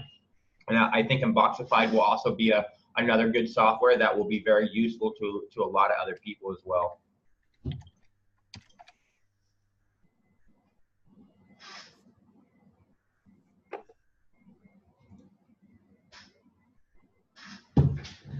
And then from there, we can go in and move into building whatever new software that we want. I would like all of our current software that's out there to be really taken seriously. And for that, we need to get moved off of ClickFunnels. Like, it's fine to sell our software really on ClickFunnels to ClickFunnels people. But outside of that, I think we have to get off of that model. We have to get everything built properly, like the big players in the game. So I want to resolve all that by the middle of the year, where people look at our softwares and they really take them seriously.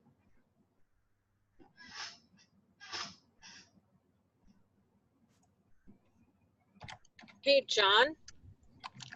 Hey, what? Can you hear me? Hey, what?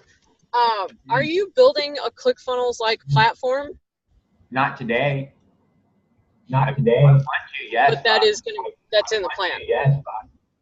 Not in the immediate future plan, but okay. Not in the immediate future plan. Long-term game. And the long-term game for sure, because a long-term game for sure. Buy and get all the software that they actually need. Okay.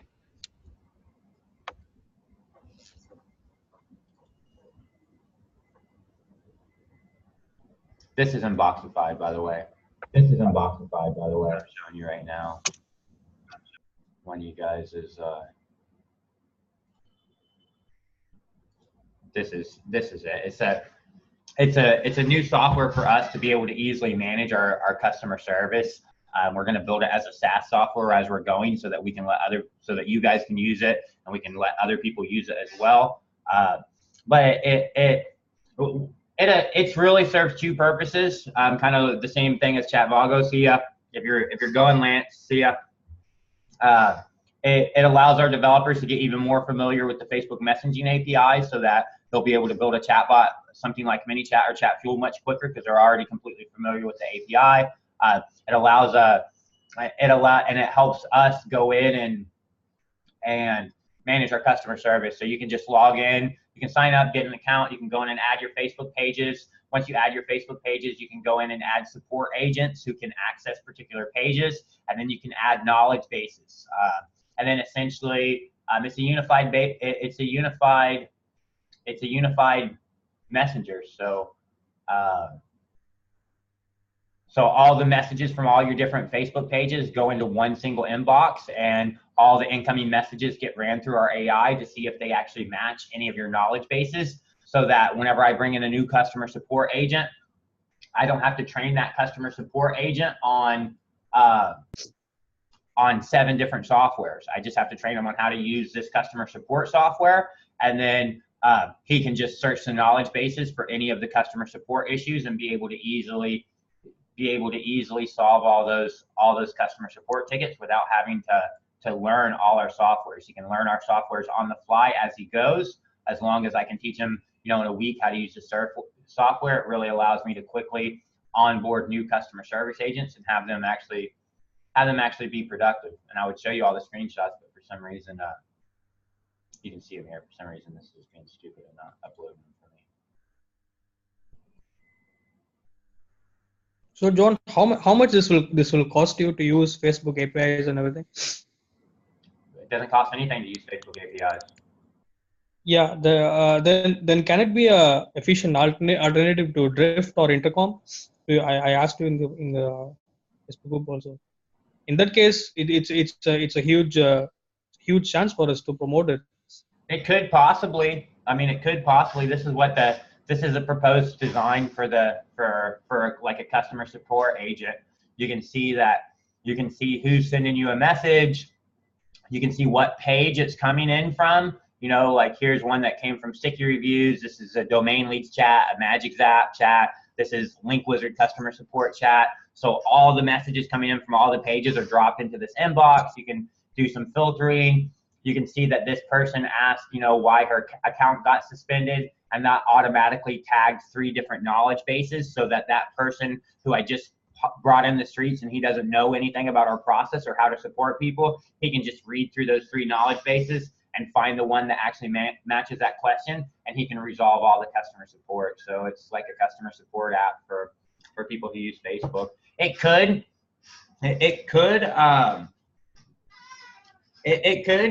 replace Drift, possibly. Maybe not. A lot of people don't like to do stuff on Facebook.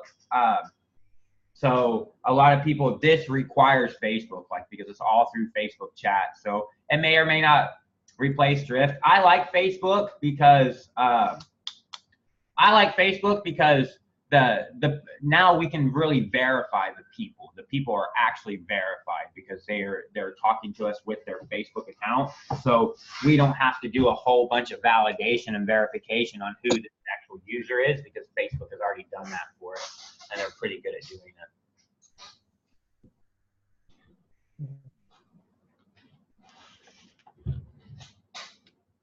And we could probably, if we could probably tie into multiple different chat softwares, as long as they have an API like Facebook does, and you could have, your Slack messages and your Facebook messages and your teamwork messages, everything just flowing into one single inbox for people. Yeah, for sure. Yeah, that would be great, because both Intercom, they're getting crazy expensive, and people would love a better alternative. That's why.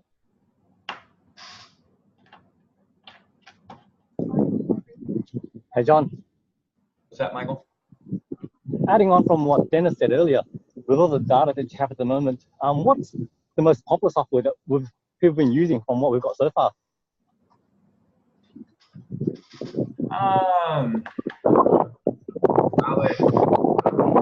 I would have to say probably text and bulk for sure. I would have to say text and bulk, and then RoboContact. I would say text and bulk, RoboContact, Link Wizard, Sticky Reviews, Invoicing You, and I don't know. I don't have any real matrix on Magic Zap, or I don't have any real matrix on Link Wizard or on Domain Leads. Yeah, right. Okay. Now, there might be a good opportunity to look into that for the data and see and figure out what we can do if you're going to figure out the next software. If people are using that the most, you can probably use that as a starting point. Right now, it looks like text and bulk, then RoboContact, then Link Wizard, then Sticky Reviews, then Invoicing You, and then Magic Zap, and somewhere in there is Domain Leads. I just don't have an easy way to access that matrix. No, that's cool. Yeah, so it looks like most of our map, our high ticket software is one being used, which is good. All right, that's cool.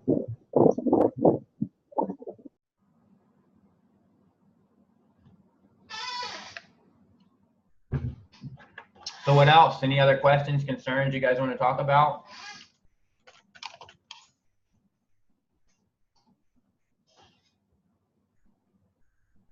Well, I want to get back to the community members value stack. If we can do that and it works, let's do it. It sounds like a pretty good deal, John. What do we need to do to get that going? Does everybody agree to that, or is it just a trial basis? What are we going to do? Well, to be honest, I included it in the I included it in the funnel for the 12 month free people.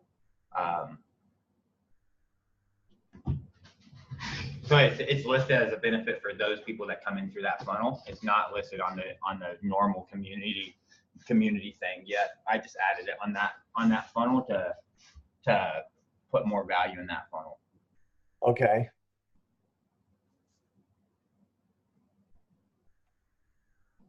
Well, I'm gonna talk to everybody in my group, and just because I've been telling everybody in the group that they can get the software for free as long as they're in my group. So I'm just gonna have them all sign up for it and say, hey, everybody sign up for it and give it a try for 12 months, short one day.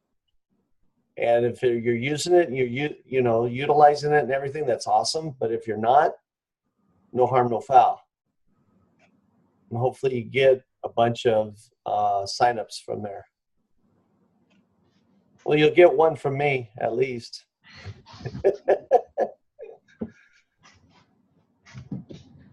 John, one quick suggestion. On that page, on the funnel hacking promotional page,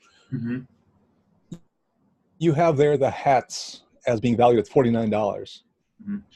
I would suggest you lower that, only because when people tend to look at, valued at, they tend to think it's an inflated price, it's a hypey price.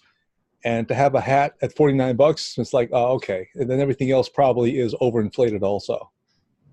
It must have been a while since you've been to a concert or an event, man. That's actually a pretty good price. $49 for an animal hat? Could be. I haven't been to one in a while.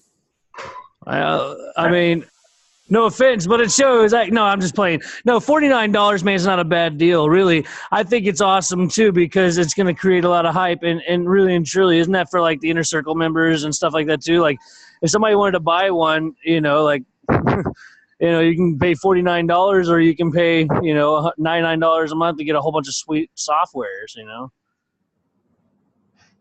I changed it to $9, Dennis. How's that sound? Does that sound more realistic, like a non-hyped? How much is that, John? $9. $9. Yeah, for a hat, because I mean, you can get those for like $5 online.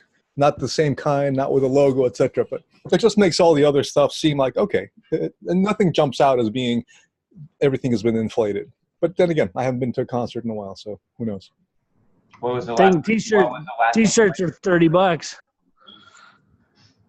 I'm looking for a monkey. Monkey.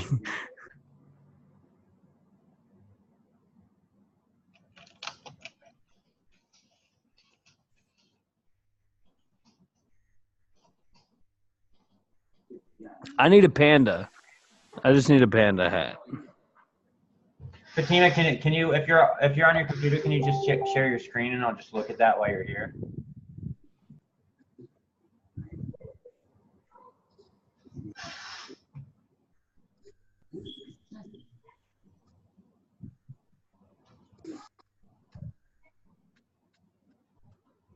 Oh, okay. Okay, then I thought if you were on your machine, I would just take a look at it. I'm thinking you didn't put in your ClickFunnels affiliate ID yet or something. That's what I'm thinking why you're not finding those links. Because they should show up as long as you went into your profile and What? Who's that handsome guy? as long as you've actually went into your profile and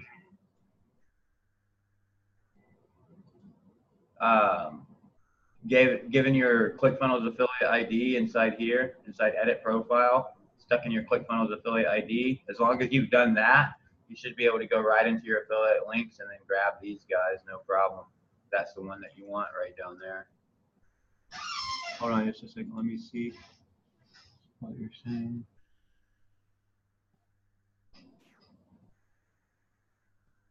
I don't know what you're showing us, Kevin. So you're showing us something, bro. I don't know if I'm supposed to be looking at that or not.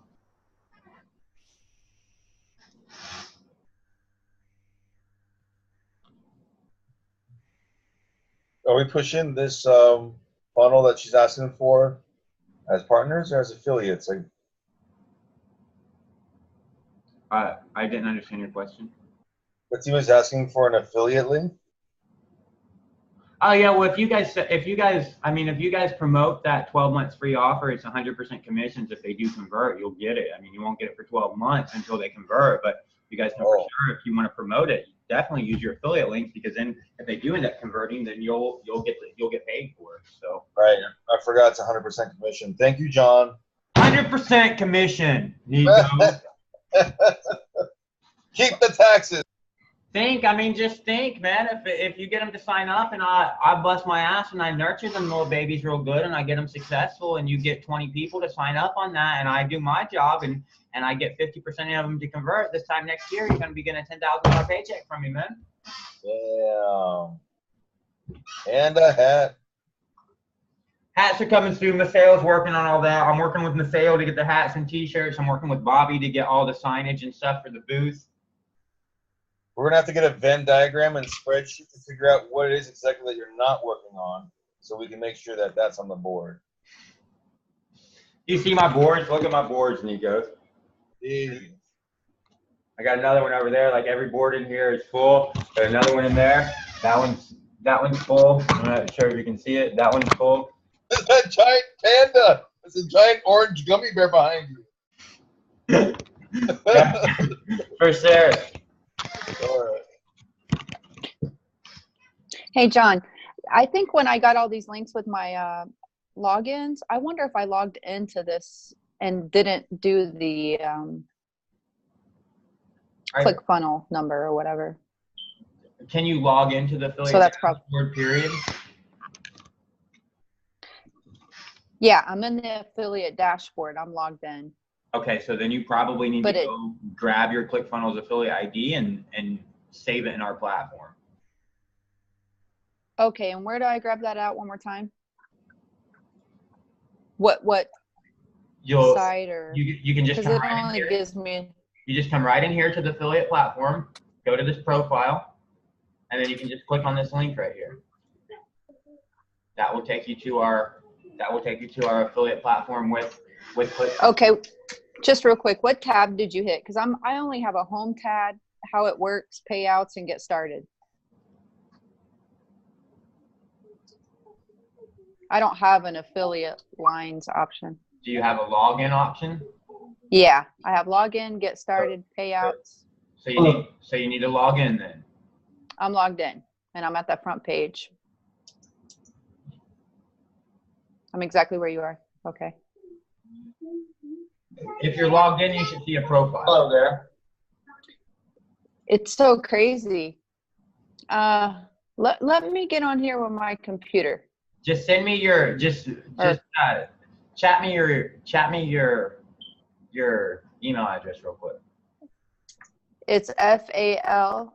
Oh, I'll chat. Okay. So yeah, I don't have those tabs, just so you know. Hello there, boys and girls. Can you see?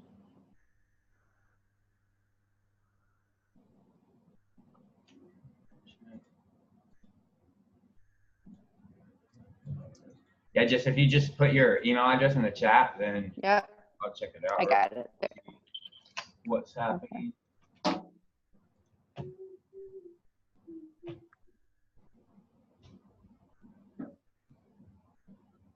I don't know what you're talking about. Anyways, go right here. Whoops, let me see. You need to put in this ClickFunnels affiliate ID right here, which you haven't done. So you need to come to your profile and click on this link right here. Whenever you click on this link, Hey, did you guys see this domain? It's available, emailwarmer.com. Click on this link and set your account up here. Once you set your account up here, as soon as you set your account up here,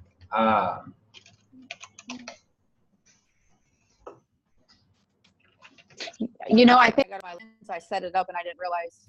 So you need to go into the ClickFunnels account and you need to grab this affiliate ID right here.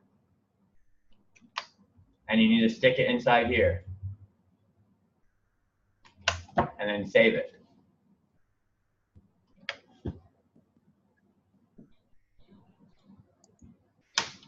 Does that make sense? it makes sense. I'm just trying to figure out what tab.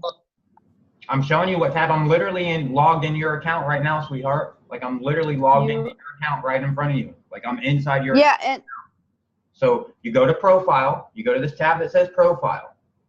You click this edit profile button and you stick in your ClickFunnels affiliate ID right here and then click update ClickFunnel ID. And then that's it. Once you do that, then you'll see all these you'll see all these links right here. You don't see them because you haven't put in your affiliate ID, so I can't give you the links. But once you stick that in there and you go there, then you'll see all your links there.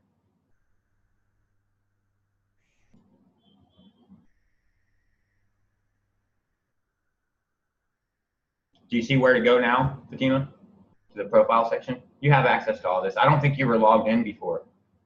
I think you were looking at this screen right here and saying you don't have any links because you weren't logged in, and you got to log in.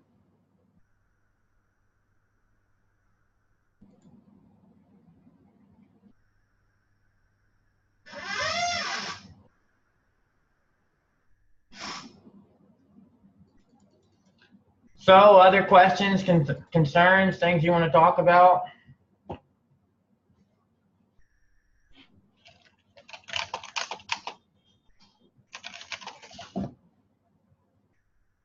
I was actually supposed to be doing a partnership presentation right now from 7 to 9 p.m. Eastern time. I think I'll do it 6 p.m. Pacific time. That's what I think I'll do it.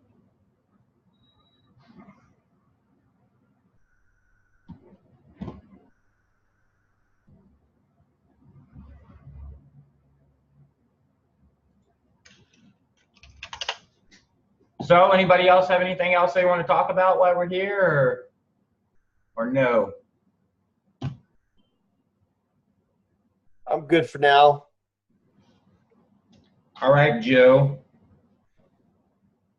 Oh, there you are, John. Good. Shit, I didn't know where you were at for a minute there. Where I was at? I'm right here. You couldn't see me. Where'd John go? Anybody know where John went? Oh, there he is. You took your hat off and then you disappeared, John. Hey, give George a big hug for me, and you guys have a great weekend, okay? Georgie, I didn't see him during this call. George. He was literally, he literally just came right in here. George. Oh, he's right there. George. There he is. It's funny, John. You look so weird without the hat.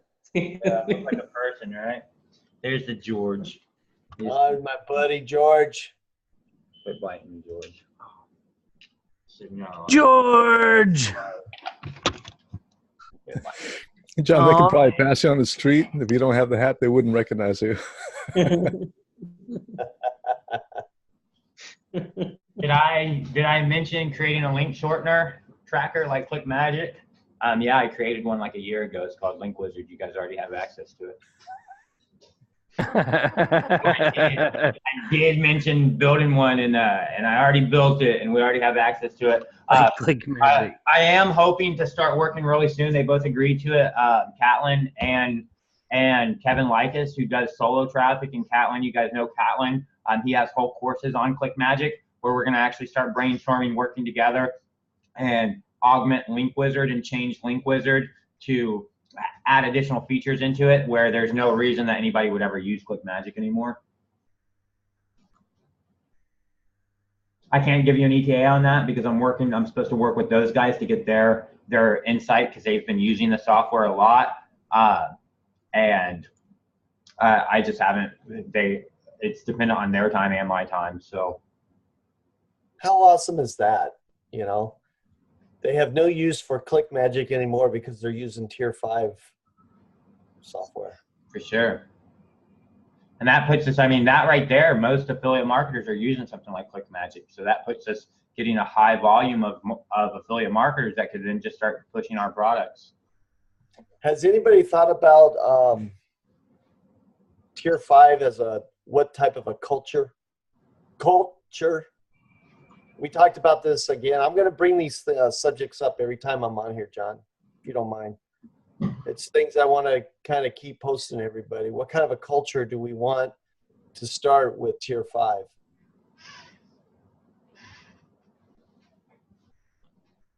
Uploading our brains to the blockchain, deep learning AI. I haven't put a lot of thought into it again yet, Joe.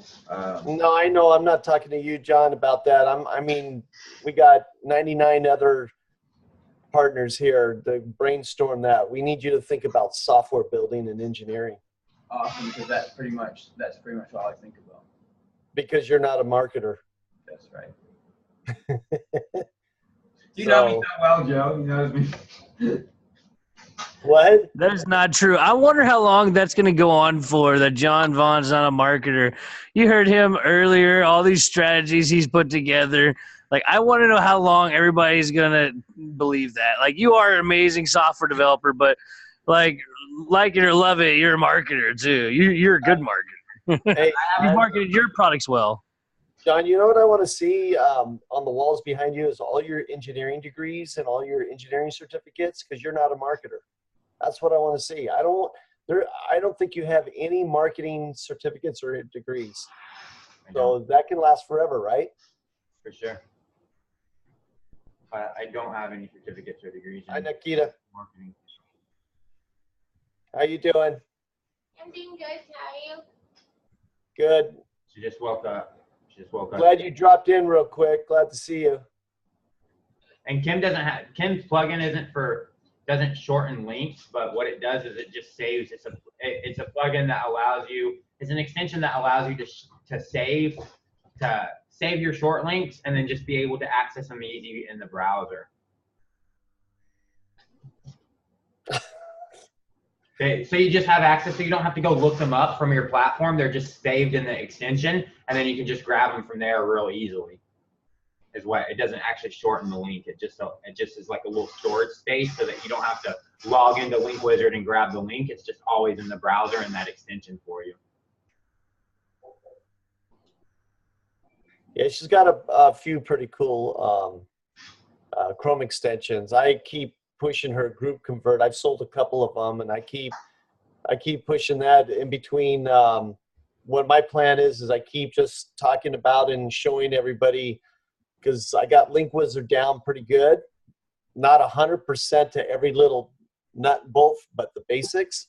So in my group, as it's growing, I keep talking about Link Wizard, and then I talk about Group Convert. The next one I'm going to go in is like invoicing you. I'm just going to start learning each one and do training on my group and get everybody to just start buying in. Probably tonight or tomorrow night, I'm going to do a live about all the software free for 12 months and pay $1,000 at the end of the 12 months offer. So hopefully I can get a bunch of people to do that tomorrow night. We had like 55 people sign up for it so far. What's that? I think there's been like 55 people sign up for it or something so far. Oh, well, let's get $1 million worth of people in there. And there's no problem with your questions, Tom. This is like an open forum. You ask whatever questions that you want. We don't care.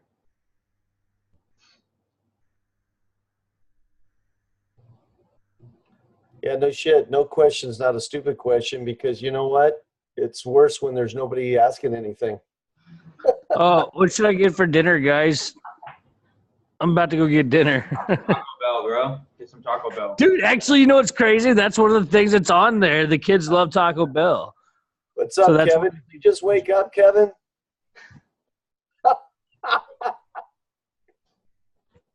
Kevin looks like he just woke up. Hey, Oh, John. Is this thing still going on? You can find his microphone there. Hey, what?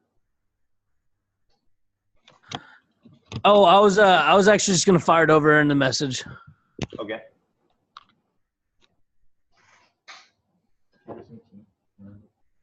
All right, I'm good. You guys have a great weekend, okay? You do the same, man. Yeah. We'll do. Bye.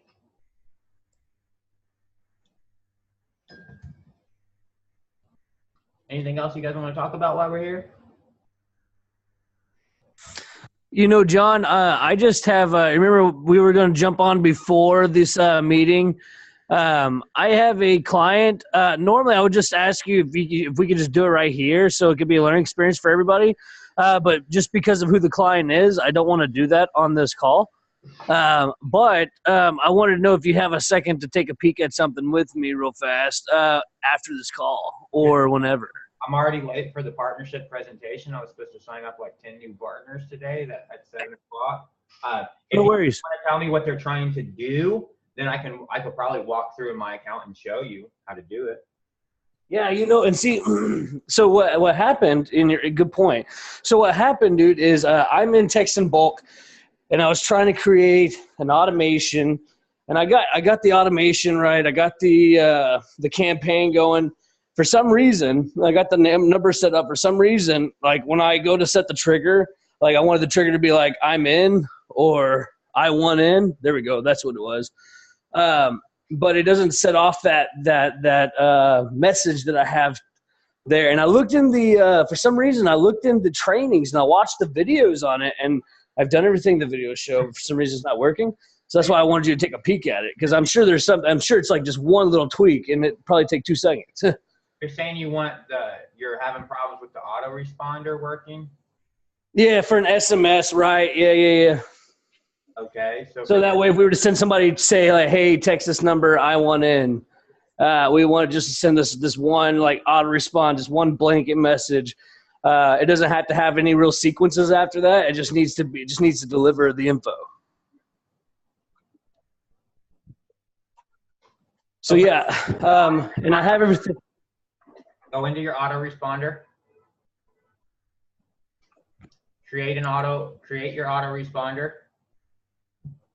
Create your keyword. Yeah, I did that too. Just follow my process, bro. I want Gotcha. in. You're in.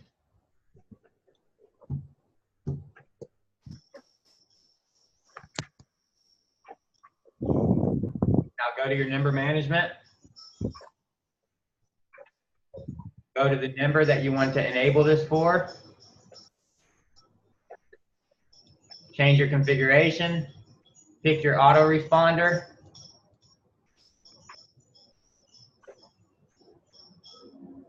And then make sure this is on right here. All right, for you, it actually might look a little bit different. It's the same process. The only thing is for you, instead of having this little thing right here, you got a button, because this is right. This is what we're launching on Monday. You would have the same thing. You would just go to your number and you would grab your autoresponder. See, and I did that. I don't know. If you have a blue button here, if you have a blue button that says disabled, click it. And then now it's enabled. Yeah, maybe wouldn't that be dumb? I think I already did that, but I mean I could be wrong. But yeah, that's what I figured it was going to be. It's going to be something super small. But I think I've already done that. I just could be wrong, dude. And I'm actually not on my laptop, and I'm about to go grab a bite. But anyways, okay. Well, hey, I tell you what, I probably figure it out. And if not, John, after your other call, will you have a moment, or would it be better tomorrow to just like take a peek? James, if you want, I can help you with that as well. Oh, okay, cool. If John's not available, let me know and I can help you out. Yeah, for me, if I do this partnership call, if I do this partnership presentation, that's like an hour, and it's already 6:30 a.m. in the morning where I'm at, so I'll probably. Oh yeah, no, yeah. Well, Jesus, yeah. You gotta get some sleep. Yeah, no worries. I need to get that hammered out, and for some reason, like it is pretty self-explanatory. I think I've done all the steps right. It may have been that little button. I'm sure it's just one little thing, but yeah, I don't have a whole bunch of time to troubleshoot it, and due to the sensitivity of who it's for, I want to get it done quickly. Yeah, for sure. Most people forget that button, to be honest, which is why we removed it and we automatically turn it on now. So. A lot of the stuff that you guys will notice in the new launch, you may not notice it because it's just subtle usability stuff. Like yeah, right. Once you enable this, once you pick your configuration, you don't have to enable it. It automatically enables it for you. It doesn't now because you already turned it off. But whenever you configure it for the first time, it automatically enables everything for you. Sure. Cool. Dude, I appreciate you walking through that. Yeah, see, it's pretty much the same thing that was in the training videos. I like how brief they are and descriptive. They're all like 4 or 5 minutes, and I watched it on 2x speed. So. All right, thanks, John. I know you got to run. So yeah, take care, man. Oh, okay. Thanks, John. Appreciate it. You're welcome. My pleasure, man. Troy, you got any questions that you want to ask? Troy, I hope you guys don't get mad. Troy was wanting to come to the partnership presentation today and is thinking about becoming a partner, and he asked if he could kind of sit in on the meeting a little bit to see what it's all about. So I just said, fuck it. Yeah, you can. I appreciate it, John.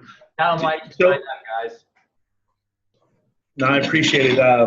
Not trying to tread on, step on anybody's foot or anything, but being in the marketing space, the software space is new to me, but we've been in doing webinars and things like that for probably 10, 15 years, and trying to look how to merge the two together with our database and create other databases as well. So if there's anything you guys need help with email marketing wise or anything like that, we do about 1 million emails a month out of our office. So we're pretty good at that side of the business. So that's great.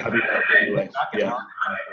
That's one thing we don't do here. That's why we have the partnership is to hook up with a bunch of marketers. I get it. You sound like you.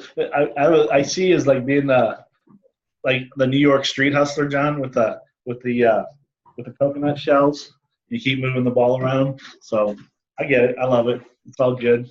I'm an engineer, man. I like to build. I like to build software. Never been into the sales and marketing stuff. It's just I like to build stuff as well. I like to build, so that's what I like to do. That's cool. Do you got any questions that I could answer to push you over the edge, man? I don't have a lot of partnerships. We're overfunded actually, and the whole reason we're still actually accepting partners is because we want to just capture up some additional revenue so that we can plan an expansion, plan a new office that's going to cost about $100,000 to move if we want to move by the end of November. Well, I mean, we got to pay. We want to get right now we've got 3,500 square feet, and we want to move between 1,500 to 30,000, or between 15,000 to 30,000 square feet whenever we do our next move, because I got to sign a 5-year lease. And if I want to expand to 200 employees over 5 years, then I have to have that much room. So we got to pay. For that, we have to pay 6 months deposit, and and then 2 months to the brokerage. So no, that's understandable. I don't have anything right now. I'm just diving into the whole thing because I see the massive possibilities here. And coming in from what I've been in, the industries I've been in, they're kind of leveling off. And so I want to take it to the next level. And I think some of these softwares, especially the call text, or not the call text, the bulk text software being a huge software that would integrate well into our industry very, very well. So that was just one of the ones that caught my eye. And then all the other ones, I'm trying to wrap my head around them. So we'll be jumping on board here ASAP. It'll be good. Cool. Looking forward to working with everybody. Well, we got some cool partners on board. We kind of do this every week. We have this meeting, and it's like I said, it's not really structured. It's just if anybody wants to talk about anything, anybody wants to share wins, losses, strategy, what they need help with, network with each other, ideals, kind of brainstorm stuff that we should be doing to make this successful for everybody. And we got the group where you can post in the group. You can ask everybody. I'm pretty accessible about as much about as accessible as I can be, having 120 partners plus having to run a company and stuff. But I make all the time that I can for you guys if you guys need anything, because our success is really I don't want to say it's dependent on you guys, because it's definitely not dependent on you, but to be a legitimate community-owned and operating software development firm and be able to honestly say that, then it is dependent on all you partners. So we want you all to be successful. I appreciate it. I appreciate it a lot. I really do. It's good stuff. Real good stuff. It's nice to meet everybody. I truly appreciate it. So anybody else have any other questions, concerns, things that they want to talk about today?